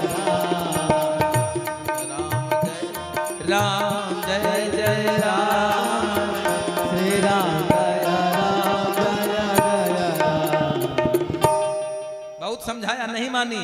और जब जाने लगी, कहीं इनके घर जाने में कोई निमंत्रण, जब ने भगवान ने कहा ठीक उचित है, लेकिन कब तक? तदपि विरोध मान जह कोई, जहां कोई विरोधी ना हो, जहां विरोधी हो जाए वहां नहीं जाना चाहिए। मैया नहीं मानी, गई। दिए संग दुई रुद्रगण। जब माता गई तो उनके साथ क्या दिया? 2 रुद्रगणों को लगा दिया कि जाकर के सूचना देखते रहना। जाओ। मैया सती नहीं जानती है कोई हमारे साथ है। अगर कोई साथ में नहीं होता तो जब मैया अपने आप को जला लेती हैं, भस्म कर लेती हो, तो फिर यज्ञ विध्वंस किसने किया? मैया पहुंची, सादर मिली भले ही एक माता। एक माँ भले प्रेम से मिली, क्योंकि माँ तो माँ है, लाख गलत हो लेकिन बच्चे माँ तो प्रेम ही करती है। सादर भले ही मिली एक माता, अब बहिन अब भगनी मिले हाँ बहुत मुस्कुरात। अरे और बहनी सती का हाल चाल, कहाँ है जोगी बाबा? अरे वो कहाँ है बैल के असवार? अच्छा तब तक दूसरी बहन आ गई, कहन कहो सुना तुमका न्योते नहीं गवा, तबो तुम यहाँ कैसे? माता सती सबकी बात सुनती रही, सब भूल गई कब जब सादर भले ही मिली एक माँ। मैया ने सब भूल गया। और क्या भूल गई? दक्ष ने तो हाल चाल तक नहीं पूछा, बेटा कैसे आई हो यहाँ तक। मैया सती ने सब कुछ छोड़ दिया और चली गई यज्ञशाला में। कहां? जहां यज्ञ हो रही थी। और वहां जाने के बाद मैया ने क्या देखा? कतहु न देख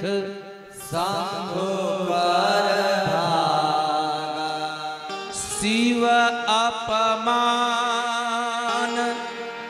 समुझी उरदहेऊ तब चित चढ़े जो शंकर कहे। शिव अपमान कतहु न दीख शंभु कर भागा, जग में कहीं उनका कोई भाग नहीं दिखा। वो दिन है, आज का दिन है, चाहे सत्यनारायण है भगवान की कथा होगी, लेकिन शंकर जी का स्थान दिया जाता है, ये जान लीजिए आप लोग। अगर छोटी सी छोटी पूजा यज्ञ में अगर बाबा भोले का स्थान नहीं तो यज्ञ पूर्ण हो ही नहीं सकता। बोले राधे राधे। मैया ने भगवान का अपमान समझा और अपमान समझने के बाद तब चित चढ़े जो शंकर कहे। क्या कहा था?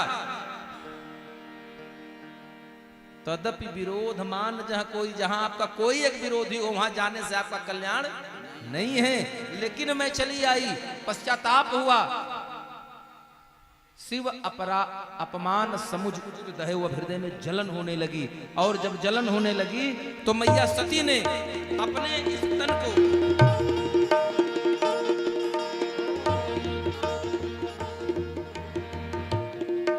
शिव अपमान न जाय सहे, हृदय न होए प्रबोध। सकल सभहि हटि हटक बबा, बोली बचन सक्रोध। और मैया सती क्रोध में आ गई और कह रही हैं, सुनहु सभासद सकल मुनिंदा, सुनहु सभासद सकल मुनिंदा, कहि सुनि जिन शंकर निंदा, कहि सुनि जिन शंकर निंदा। सो फल तुरत लहब सब खाओ, सो फल तुरत लहब सब खाओ। भली भांति पछताव पिताओ, भली भांति पछताव पिताओ। संत शंभु से पति अपबारा,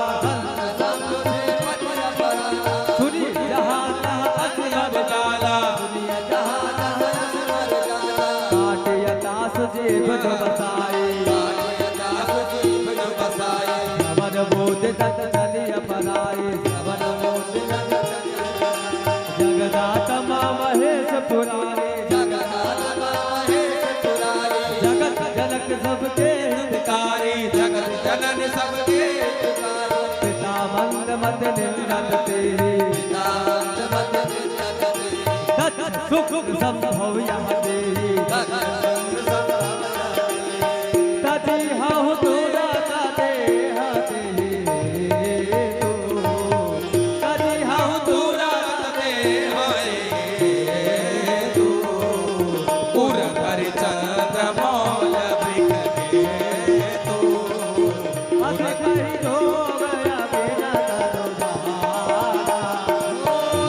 कहीं हो गया कि न तनु जा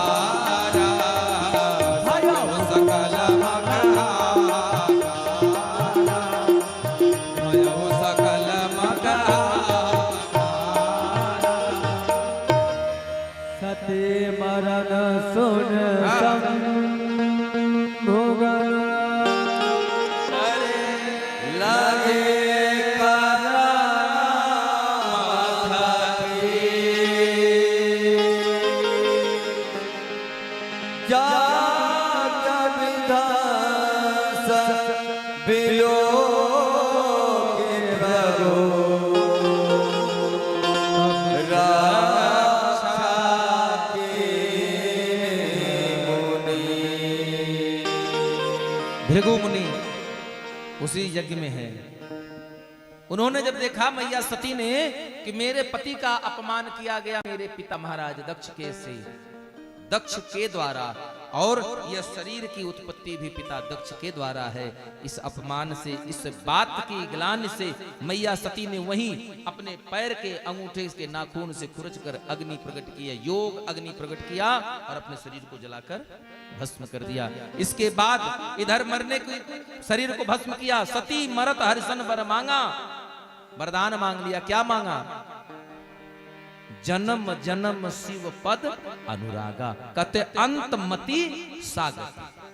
मरने के समय हमारी मति जैसी होती है, हमारा हृदय जैसा होता है, वैसा ही मेरा अगला जन्म बनता है। मैया सती का भगवान शंकर के प्रति प्रेम था, भगवान ने वही वरदान दिया। और कहां जन्मी? जन्मी जाई हिमांचल गेहा। क्या नाम पड़ा? पार्वती।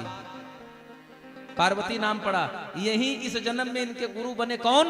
भगवान देवर्षि नारद। नारद बाबा एक दिन पहुंच गए, 5 वर्ष की 6 वर्ष की मैया पार्वती हैं, हिमालय के दरबार में पहुंचे। अच्छा, माताओं का स्वभाव है, बेटी है, कहीं बाबा तनिक हमारे बेटी के हाथ देखिए, इसका घर भर कैसा मिलेगा, शादी उदी करेंगे ससुराल कैसी मिलेगी, पति कैसा मिलेगा, खाता पीता होगा, पिता खाता होगा। बात को समझिएगा, पति कैसा होगा, पीता खाता होगा या खाता पीता होगा? हाँ, खाता पीता बर चाहिए, पीता खाता नहीं चाहिए। नहीं पता लगे घर की लोटा थरिया सब बेच के पी जाए, तो बेचारी वो पी जाए और पत्नी गाली खाए। इसलिए खाता पीता हो। माता पार्वती भगवान शंकर के निमित्त नारद जी के समझाने पर, क्या समझाया नारद जी ने? हाथ देखा और हाथ देखकर कहते हैं, शैल सुलक्षण सुता तुम्हारी, सुनहु जे अब अवगुण दुई चारी। कौन कौन अवगुण? अगुण अमान मातु पितु हीना, उदासीन सब संशय छीना, जोगी जटिल अकाम मन, नगन अमंगल वेश, आस स्वामी ये कहाँ मिले, परे परे हस्त। ऐसे रेखा पड़ी है, 10 अवगुण है, इस पर चर्चा कल करेंगे। कहीं कब मिलेंगे? बोले नारद बाबा को समझा दिया, बोले जाकर तपस्या करो। और मैया तपस्या करने गई। पार्वती तब भई अपर्णा। कब? मैया सती तपस्या करने चली गई। कुछ दिन फलहार किया, कुछ दिन जलाहार किया, कुछ दिन बेल के जो पत्ते सूख कर गिर जाते हैं, उन पत्तों, सूखे पत्तों को खाकर मैया ने तपस्या किया। यही नाम पड़ गया अपर्णा। पार्वती तब भई अपर्णा। इधर तारक असुर भजौते ही काला, एक राक्षस हुआ तारकासुर। उसको वरदान है कि संभ शुक्र संभूत सुत, सोई जीते रन सोई। शिवपुत्र के हाथों ही इसकी मृत्यु होगी।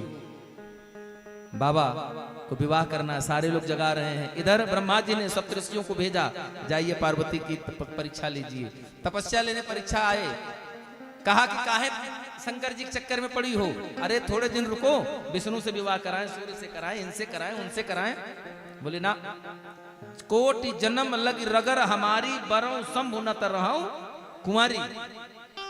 कहे ना, देर कर दिए, इस बार विवाह शंकर बाबा से ही होगा, नहीं तो कुंवारी रह जाऊंगी। गए बाबा को जगाने के लिए सारे लोग प्रयासरत हैं। कामदेव भी गया, कामदेव गया, कामदेव ने अपना प्रभाव बढ़ाया। कोई यहां तक कि भय काम बस जोगी अकंटक। कौन जोगी? जो गुफाओं में, कंदराओं में बैठकर तपस्या कर रहे थे। माया का, कामनाओं का कोई प्रभाव नहीं था। खग मृग पशु पक्षी जोगी जटिल अकाम जितने थे, सब आज कामना के वशीभूत हो गए। और बाबा वैसे बैठे रहे। तब उसने क्या किया? पुष्प का धनुष बनाया और फूल रूपी कामना का बाण बाबा भोले के हृदय पर चला दिया। जैसे बाबा के सीने पर बाण लगा, बाबा का ध्यान टूटा। और बाबा का ध्यान टूटा तो बाबा ने देखा कि ये बाण आया कहां से। तब शिवती सर नयन उघारा, तब शिवती सर नयन उघारा, चितवत काम भयो जर छारा, चितवत काम भयो जर छारा, हाहाकार भयो जग भारी, हाहाकार भयो जग भारी। जर पे सुर भय असुर सुखारी, जर पे सुर भय असुर सुखारी। और कामदेव जल गया, सूचना मैना तक पहुंच गई, इसलिए समझाने सप्तऋषि चले गए। इधर सूचना पहुंच गई, कामदेव की पत्नी रति के पास गई। रोदते बदति बहुभांति करुणा करत शंकर पही गए। रोदत बदत बहुभांति करुणा करत शंकर पही गए।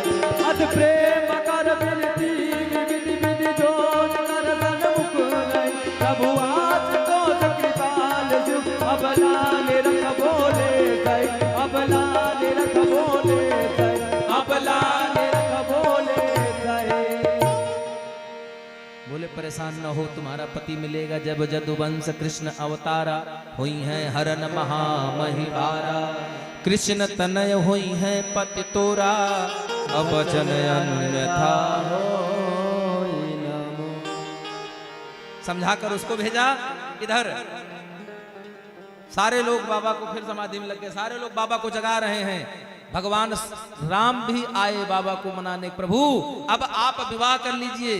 कहते हैं कि अगर मुझ पर स्नेह है तो यह वर मांगे देव, जाय विवाह शैल जय। जा करके हिमालय की पुत्री से विवाह करिए। बाबा का श्रृंगार कर रहे हैं, राम जी के आदेश पर विवाह की तैयारी कर रहे हैं। कैसे कर रहे हैं?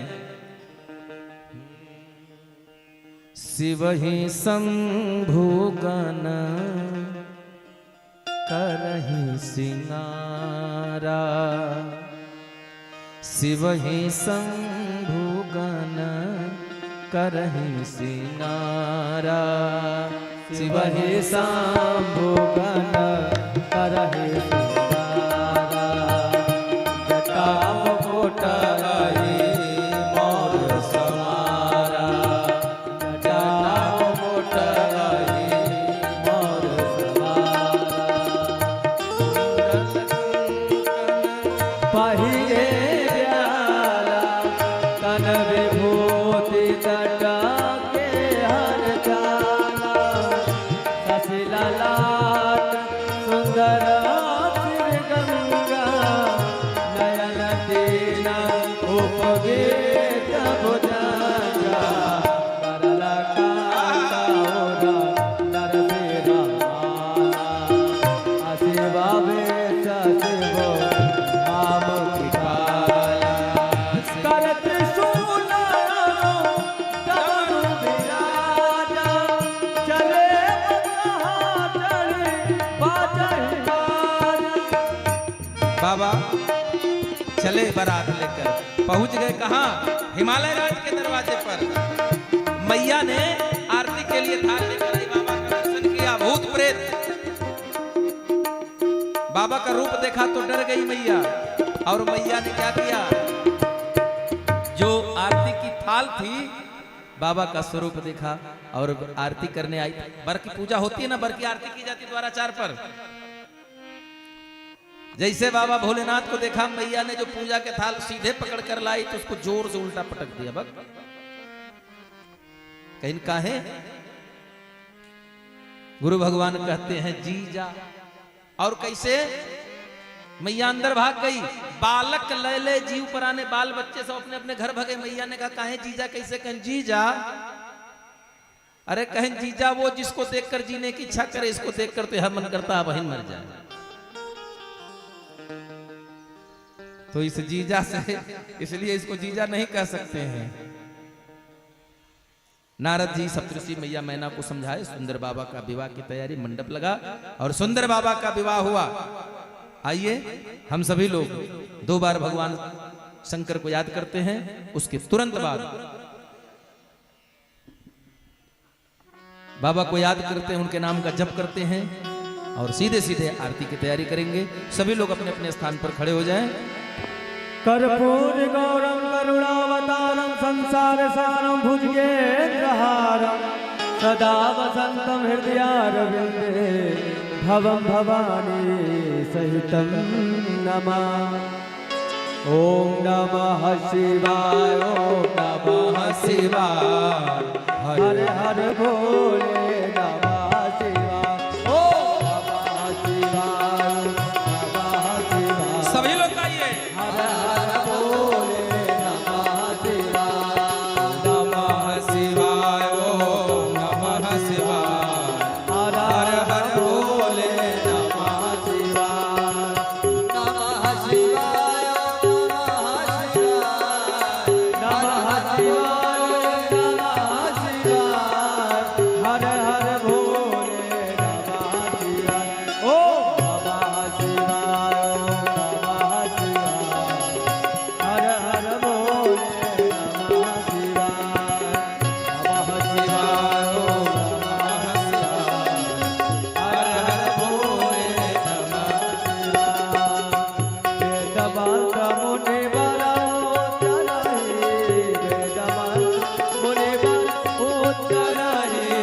जय जय जय शंकर सुन कहाए जय जय जय शंकर गोर कराहे बाजहि बाजन विविध विधाना बाजहि वाहना आना सुमन प्रीत नभ भय विधिनाना सुमन प्रीत नभ भय विधिनाना पानि ज्ञान जबकि नवाहेता हिया इच्छा पानि ज्ञान जबकि नवाहेता सगल मुनीसा श्री राम जय राम जय जय राम श्री राम जय राम जय जय राम श्री राम जय राम जय जय राम श्री राम जय राम जय जय राम विश्वनाथ भवनाथ मुरारी त्रिभुवन महिमा विदित तुम्हारी ओ विश्वनाथ भवनाथ मुरारी त्रिभुवन महिमा विदित तुम्हारी आशुतोष तुम अवघर दानी आरती हरहु दीन जन जानी ओ गुरु पितुमात महेश भवानी गुरु पितुमात महेश भवानी प्रणवं दीन बंधो दीन दानी प्रणवौ दीन बंधो दीन दानी श्री राम जय राम जय जय राम श्री राम जय राम जय जय राम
भोले बाबा बरागे सनकादिक भूमादिक सेतादिक भूतादिक सरकादिक सागे ओम हर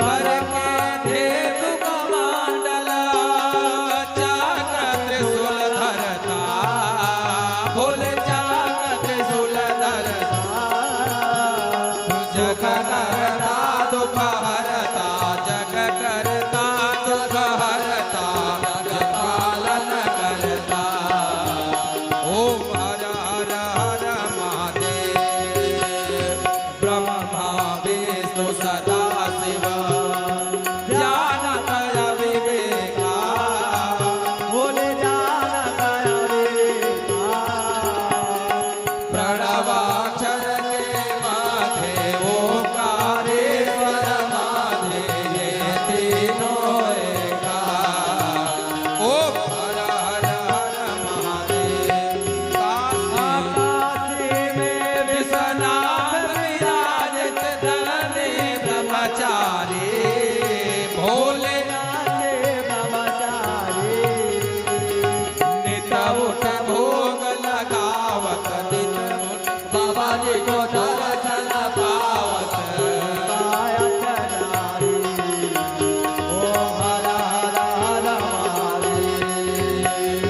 त्रिपुर स्वामी जी की आरती जो कोई नर गावे भोले प्रेम सहित गावे कहत शिवानंद स्वामी भजत हरि हर स्वामी मन पावे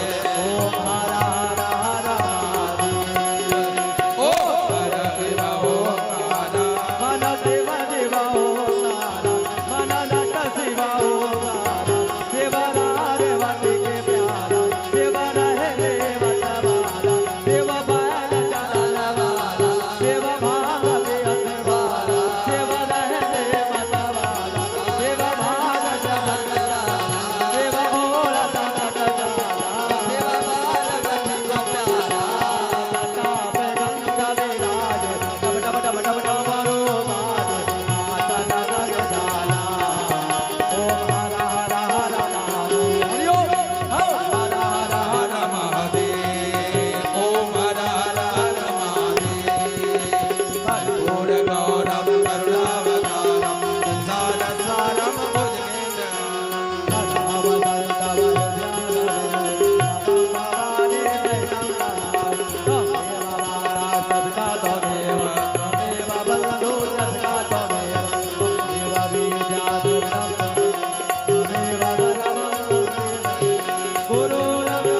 गुरुर्विष्णु गुरुर्देवो महेश्वरा गुरुर्साक्षात् परब्रह्म हरे राम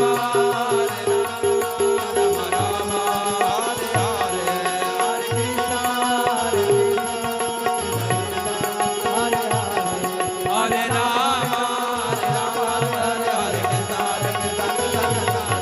हरे राम हरे हरे कृष्ण हरे बोले सियावर रामचंद्र की जय बोले वृंदावन बिहारी लाल की जय बोले राधा